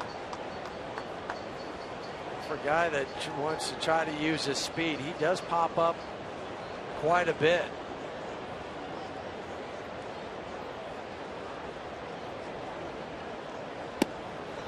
One ball, one strike.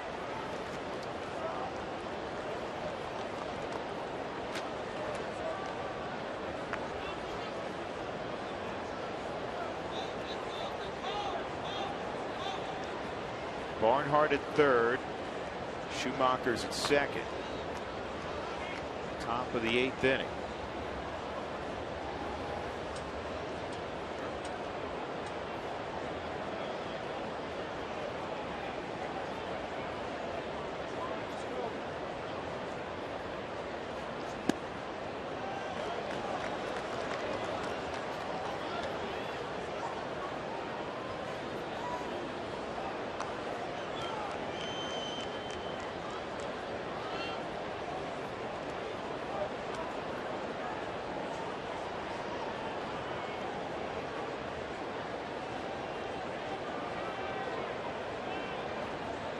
Two-one.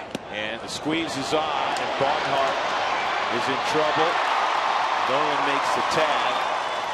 Billy Hamilton failed to get the bunt down on the suicide squeeze. 2 outs.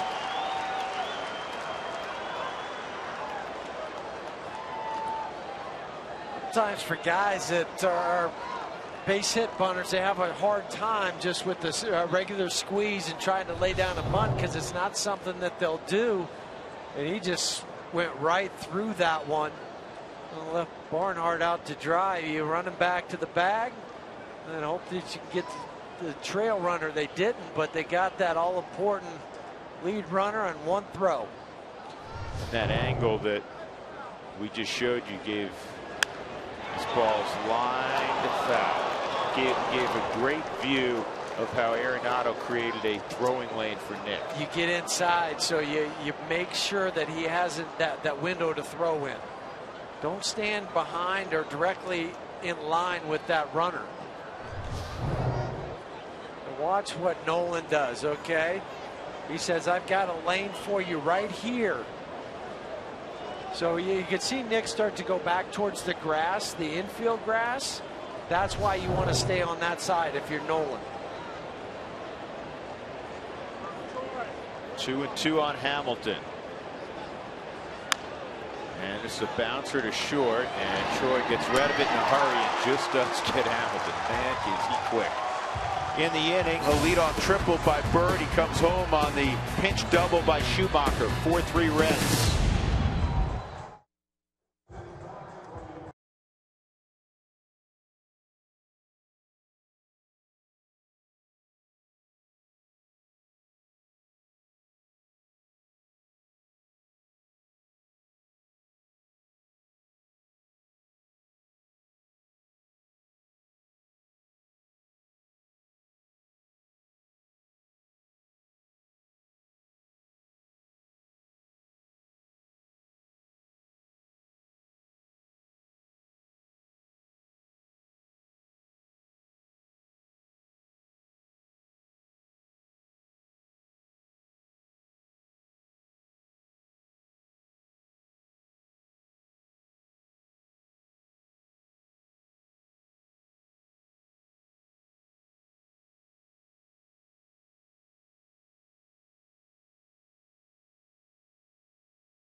Now at Southwest.com and by Mike Shaw Subaru. Always our lowest price in sales and service guaranteed. Reds have taken a 4-3 lead. They're going to turn it over to the bullpen now. J.J. Hoover will take over. Impressive numbers from J.J. Those 42 in the third innings that he's pitched in 43 ball games. ERA 1.7. That's 6th best in the National League. Fastball, curveball. He's a 4-pitch mix coming out of the pen, which is really unusual in this day and age. A fastball will average about 93. Will touch 97 with it. Curveball, slider, and changeup. But this is the inning that you have to get to him because you got Chapman lurking in the ninth. Now the Rockies have had some success against him, but it's not a fun choice. You're not going to have a steady diet of success against Aroldis Chapman. Getting to Chapman has been problematic at times this year for the Reds. Their bullpen has not been good.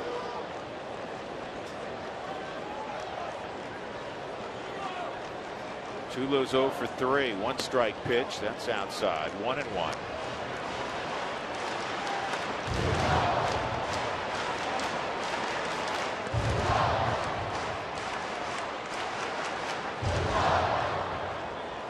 Tulowitzki, Gonzalez, Arenado. Rockies down a run. They were down 3-0 and caught the Reds. 2-1.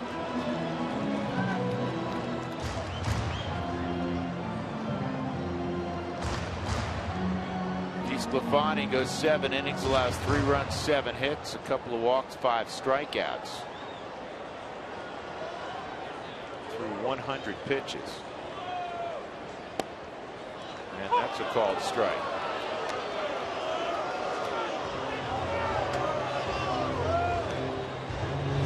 Low strike's been called tonight.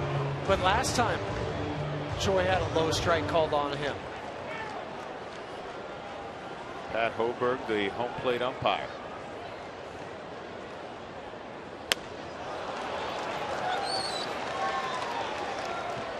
.95 running away from the plate. Tough to handle, 1 out.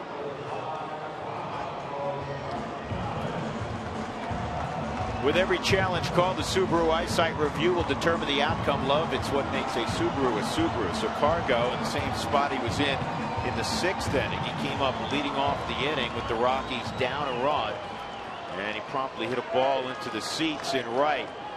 That would work well here.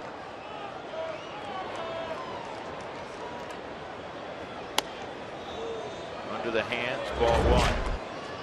Let's go back to that home run in the 6th inning, because it was a thing of beauty. Boom, it's gone. Well, when everything's on time, it is a beautiful thing. 1-0, down low, 2-0. I think that every hitter has that challenge, the timing.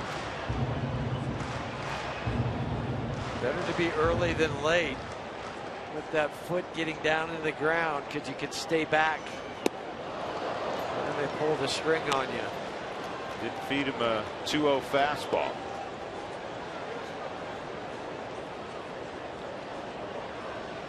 And that is Hoover's second best pitch, is the curveball. Wasn't afraid to throw it.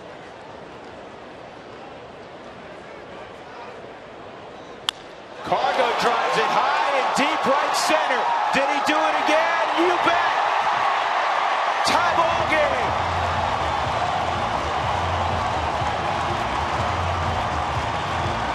Have a night, little pony.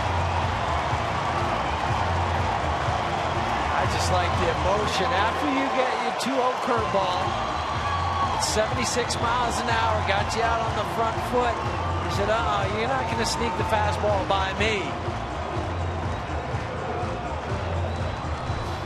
90 miles an hour, boom.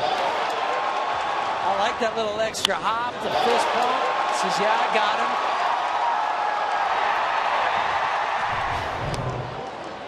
I'll tell you, both of those were Cargo-esque home runs. Can he ever backspin a baseball, huh? So much fun to watch, and that timing was perfect. This ball's well hit to right. Did Arenado give the Rockies a lead? Yes, he did. Or is it off the wall? Nope, top of the wall. Arenado into third with a triple.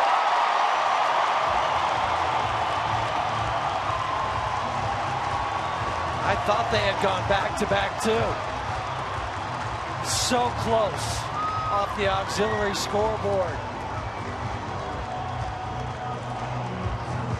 You mentioned the struggles, Drew, of this bullpen trying to get to Chapman. Well, that's why you have to take advantage after the home run.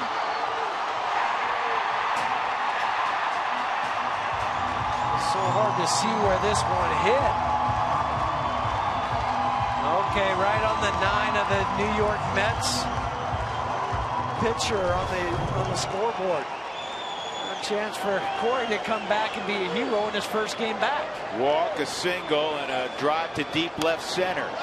Slowly hit, and it's knocked down. Oh, man. I still thought Arenado, when the ball was just laying there, may have a chance to score.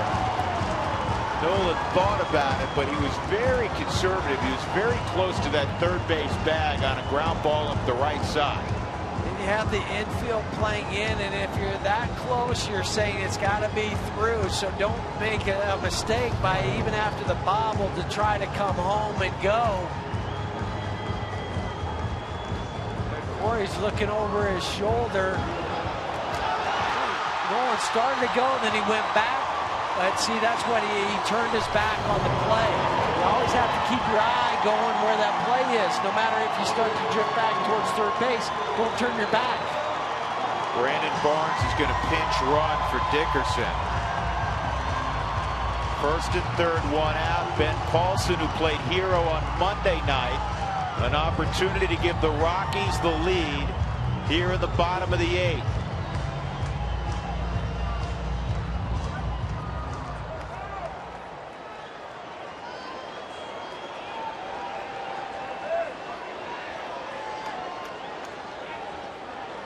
Dickerson gets credit for an infield hit.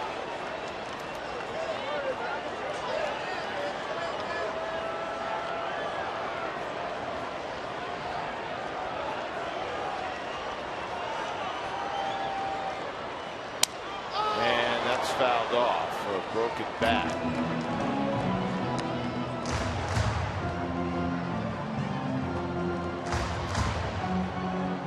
The count. Paulson thinking get something up. Huh? Yes, get something up in the zone. Easier ball to try to lift into the outfield. Jay Bruce, a pretty strong arm in right field. Billy Hamilton, very accurate. The guy that has the weakest arm, that'd be Marlon Byrd in left field. Rockies 4 for 5 with runners in scoring position. Now you got to go into protect mode.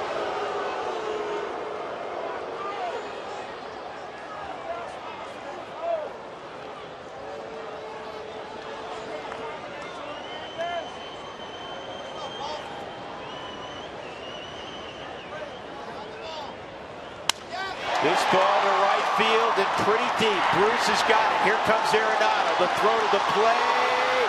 Not in time. Ben Paulson on an 0-2 count gets it done. And the Rockies have a 5-4 lead.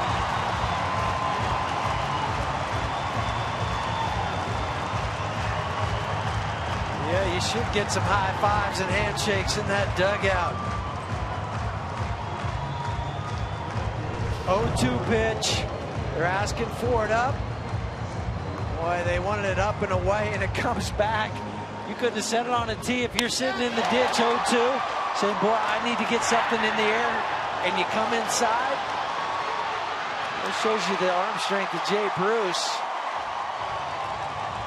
Well, when a pitcher misses a spot, you utilize that. Way too good of a pitch, 0-2. Good for Benny Paulson to take advantage. Rockies up 5-4. You still have to make the swing to get it in the air.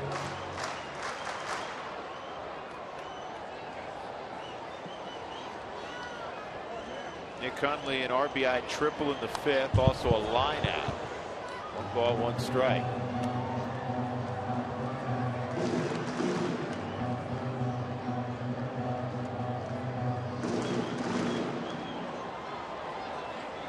With the turn of events, Chapman stopped throwing. You got John Axford going in the Rockies pen.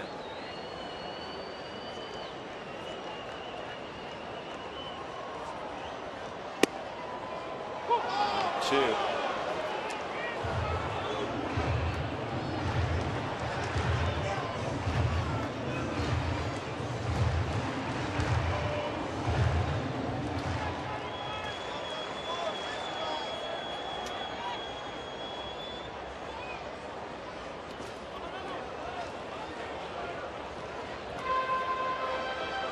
Tomorrow is the University of Colorado night. Colorado Buffalo fans, you can purchase a special ticket package to receive a limited edition Buffs themed Rockies hat tomorrow night.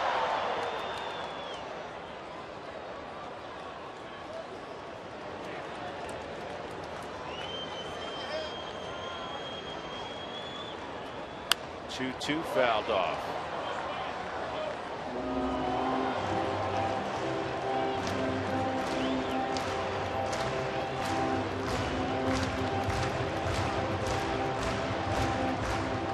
Carlos Gonzalez, Rockies down 3-2, home run.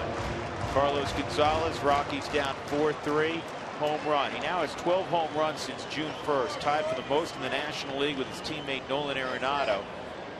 And that big fella down in Miami, who unfortunately is out for the rest of the season, Carlos Stanton. Strikeout of Hundley ends the inning, but the Rockies take a 5-4 lead.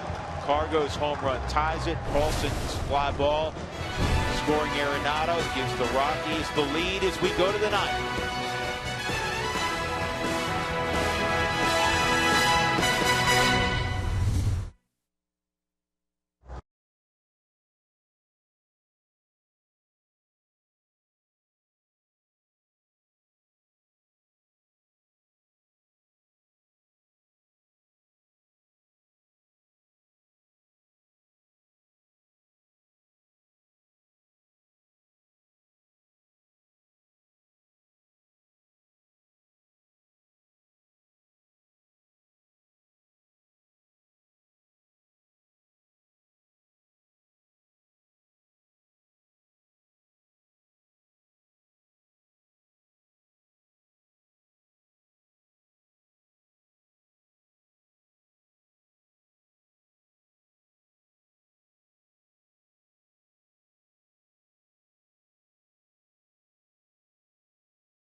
For the night, as we are bringing you all the wax and all the tracks you want to hear. What do you got for us, Jason?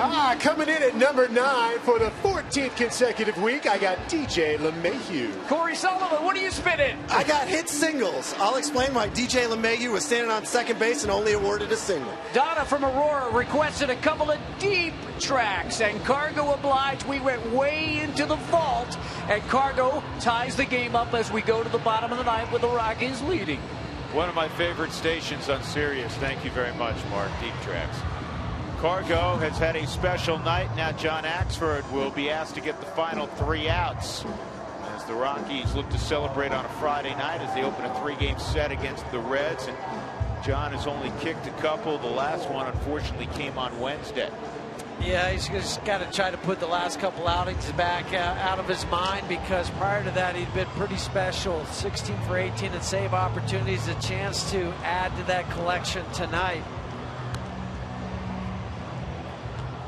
But as usual, it always works out this way. Somehow the top of the lineup, the big boppers are coming to bat in the 9th inning. So we'll have Brandon Phillips, Joey Votto, and Todd Frazier. Never easy, is it? No, it isn't.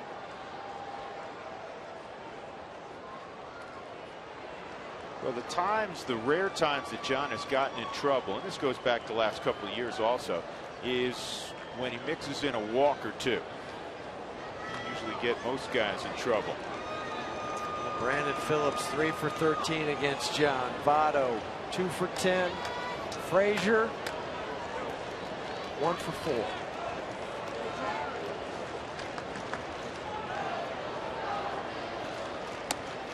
Ball 1 on Phillips.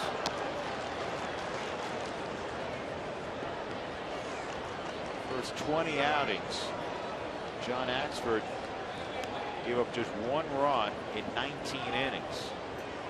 Giving up 9 runs in his last 9 1/3. John looking to rewrite things. 2-0.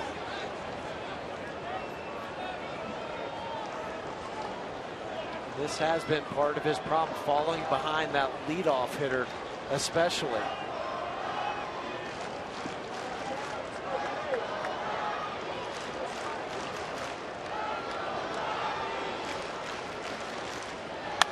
Ground ball toward the right side. DJ LeMahieu just robbed Brandon Phillips.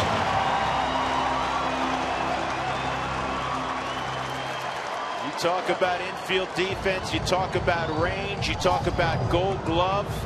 I'm not sure there's anybody that can go to his left and slide and then pop up and make the throw better than DJ right now.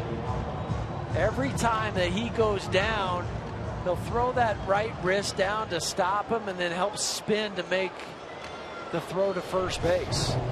That is a huge out. Now Joey Votto. 2 singles and 4 at bats tonight for Votto. And this ball's hit well to left. Barnes is in left field and it's gone. You gotta be kidding me. Line shot that I never thought really was going to have home run distance. Votto didn't even know. He thought he didn't think he hit it far enough. He thought it was a double. He just tied the game at 5. He's going to go back to the dugout and say, really? A seeing eye base hit to left field, and now his 18th home run of the season on a line drive. High leg kick that helps generate the power, and then Votto supplies it going the other way. He's running pretty hard out of the box.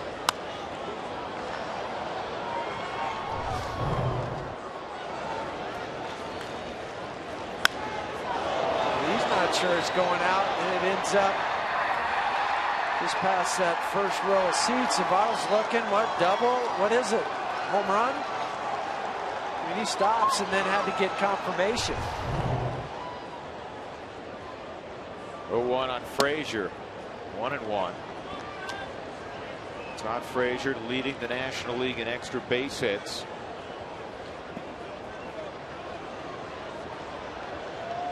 Ryan Matthews, a former Rocky farmhand, up on the right side. Aroldis Chapman. Closers up again.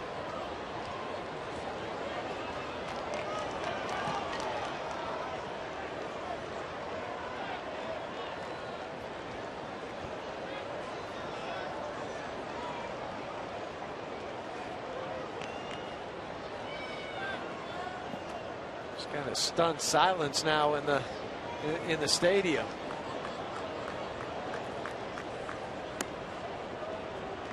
The scoreboard's identical in terms of the line score. 5-10-0 for the Rockies, 5-10-0 for the Reds. 2-2 on Frazier.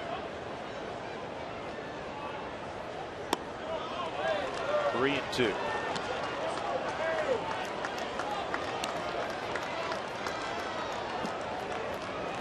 Now, the Reds are the only team in the big leagues that have 4 players with at least 15 home runs. Came in second in the National League in home runs. One of those guys just went deep. Joey Votto with his 18. They have 105 as a team.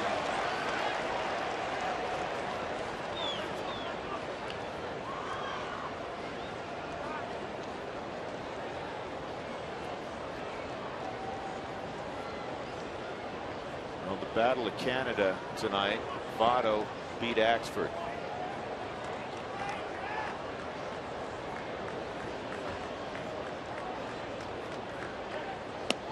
Good pitch by John as he strikes out Frazier. 2 outs. Let's check our CenturyLink link to what's next. The pitching matchup tomorrow. The Reds are going to send their ace, Johnny Cueto, to the hill.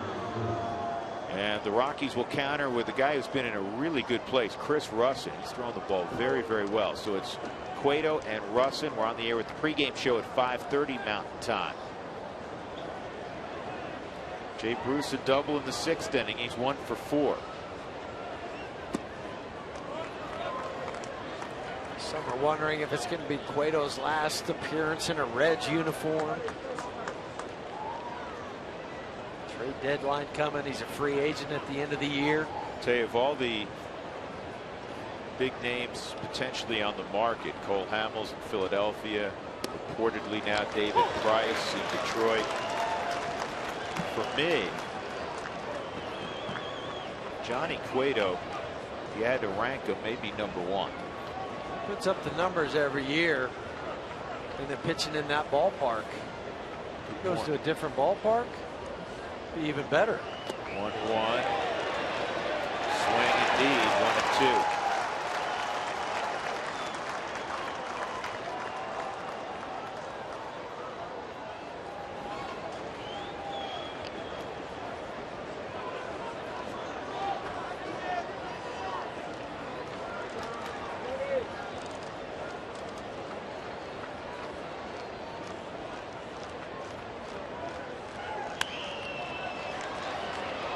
it was a tricky time, for Walt Jocketty, in that if you don't get what you want and he doesn't re-sign with you, you get nothing for him at the end of the year. And teams know that. They have another guy, Mike Leake, who's going to be a free agent at the end of the year. Very steady guy. I mean, he's not the class of Cueto. But he takes the baseball every 5th day, which is very valuable. Here's the 1-2.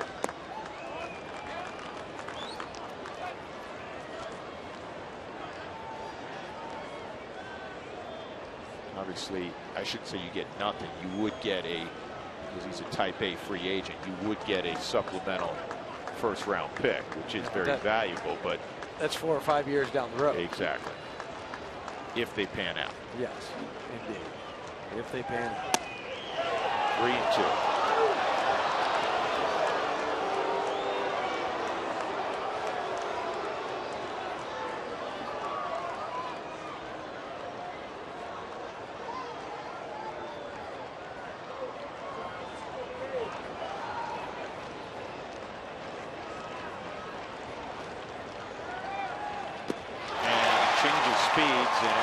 Strikes out Bruce. In the inning, Joey Votto has been unconscious in the second half with an opposite field game-tying home run. 5-5 going to the bottom of the ninth.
Multi-home run game in a couple of years.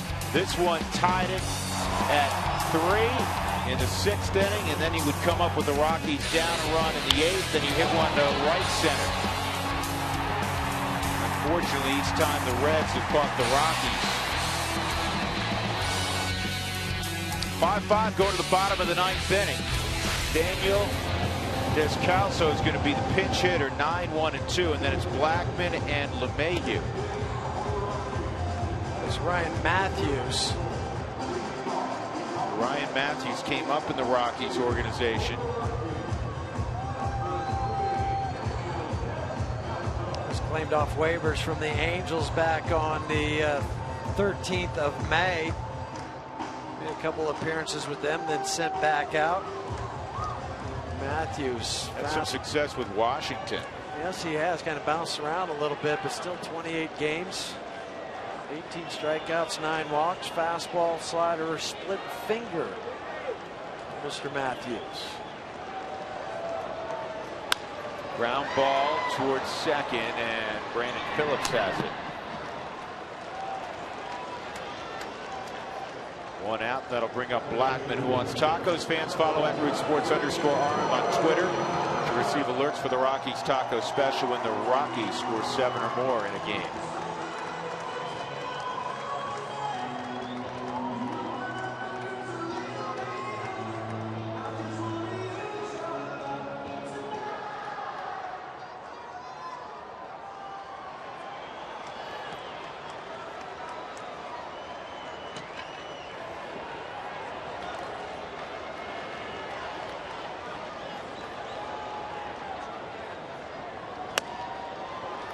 Ball one on Charlie. Charlie's hit 12 out. Get a baker's dozen and win this game. I'll take that.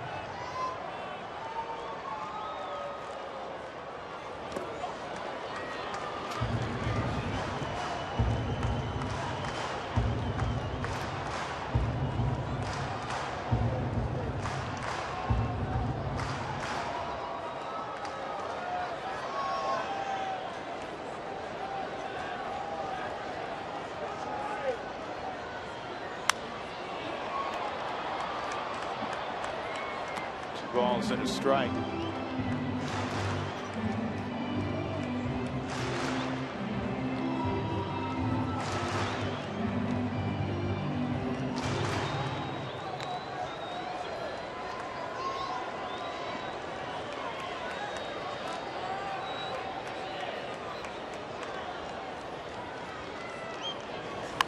Charlie puts down the bunt. Frazier, and he's not going to get him. Shrewd move by Blackman because it's unexpected for most guys outside of a D. Gordon to bunt for a hit with a strike on you already.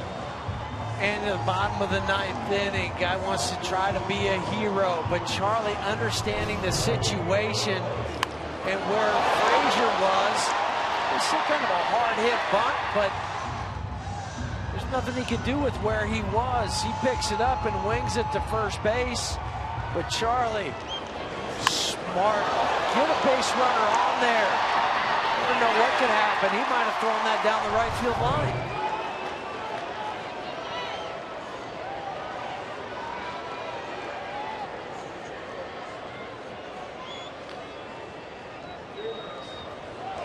There goes Charlie. The throw to second is in the dirt. Blackman is called out.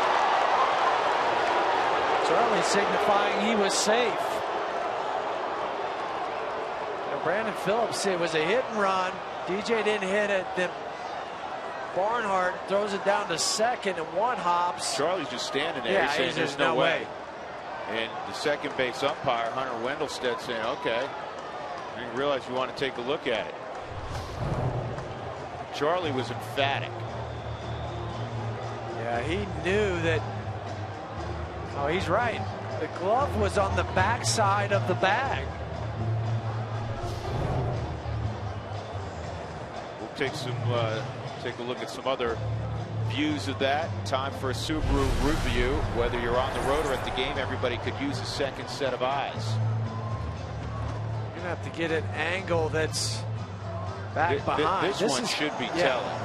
Okay, so he catches it. No tag, no tag, no tag. He never tagged him. I mean, Charlie never left. No. Charlie never made a couple of steps toward the dugout as if to say, hey, I think I'm safe. He just stood on the bag. He said, there's no way that I'm giving up the bag. He never put a tag on me.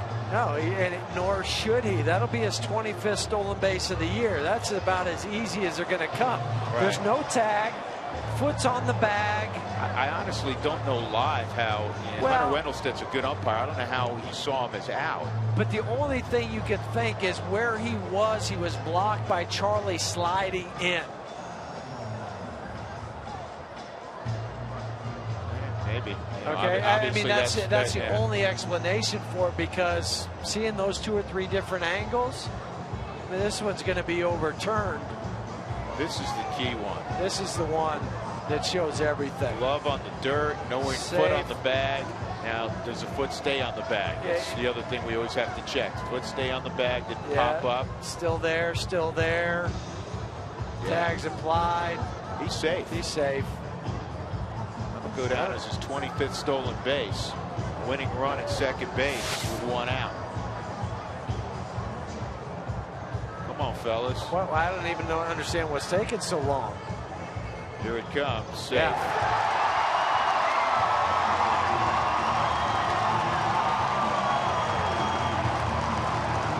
Charlie and Brandon talking about it. Brandon, realized it.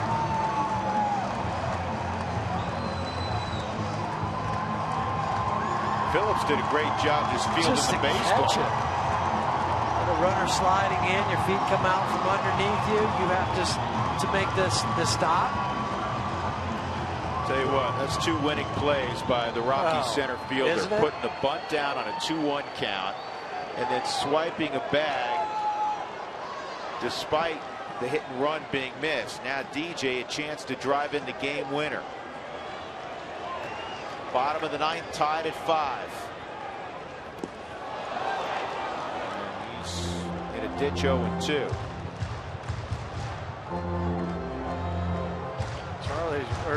DJ, one of the toughest with guys even with 2 strikes in the big leagues. All season long, he has been one of the game's best hitters with 2 strikes.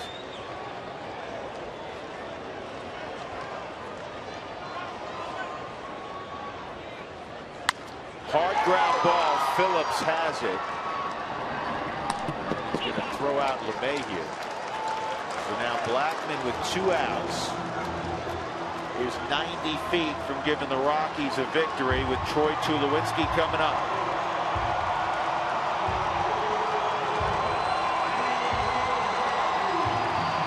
Oh, with Charlie at third, it puts even more pressure on the pitcher and catcher with that spike slider curveball, having to block it. Crowd of 37,184, mostly on their feet. Tulowitzki against Matthews. It gets away. Here comes Charlie. Safe. Ball game over. Just as you called it. Spiked the ball in the dirt. Got away from Barnhart. And the Rockies win it 6-5. This is going to go down as Charlie Blackmon's inning. You lay down the bunt, you steal second base, you advance on the ground out, wild pitch, first pitch, boom, game over, 6-5, Rockies win.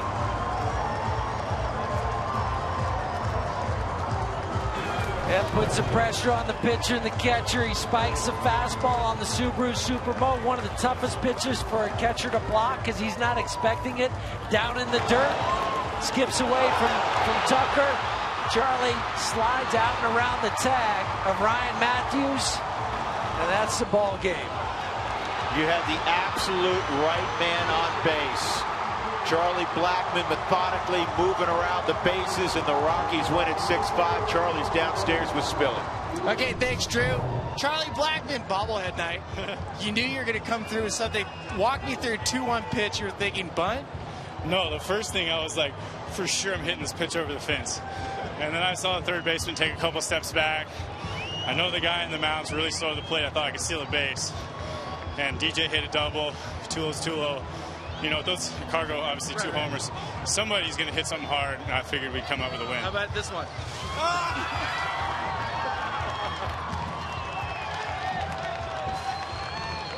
All right, let's talk really quick. Eddie Butler tonight. What'd you see from him on the mound? You know, he was really sharp early. Really doing a great job with pitch efficiency, getting guys out early. He had that one tough inning. Yeah. Okay, let's talk about his base running really quick. Yeah. Okay. So there's a landmine over there. We'll call it third base. But he hit the landmine. It blew him up. You know, you got to have some fun when you play this game. All right, go towel off. Enjoy the night. Thanks, guys. All right, back to you, Drew. Spilly, thank you. The interview has to end because there's nothing left in the dugout to throw on Charlie Blackmon. What a ball game. 3 hits, but that 9th inning in particular, getting the bunt down, going first pitch, stealing the base. I like the way he explained it, that he wasn't thinking about the bunt until he saw the third baseman moving back. That's being aware of your surroundings and saying, I'm going to take what they give me, and then he does that, steals second base, scores on the wild pitch. It will be a most happy Toyota post-game show. Great win for the Rockies as they take down Cincinnati in the bottom of the 9th, the 6-5 final. Mark Stout and the gang, it's all yours. Having a little fun out here in the center field set. That's one way to finish things off. Corey was going, they're going to walk Tula. They're going to, and then that happens, you'll take it. Yeah, they eliminated all the strategy right there. Just dunk a splitter in the dirt, and Charlie scores. He's going to be pulling gum out of his beard for a while. Jason's got the bobble check. Yeah, he slides in and he celebrates. Look at that head go. We will celebrate when we come back. The Toyota postgame show after a 6-5 walk-off win on a Friday night is next.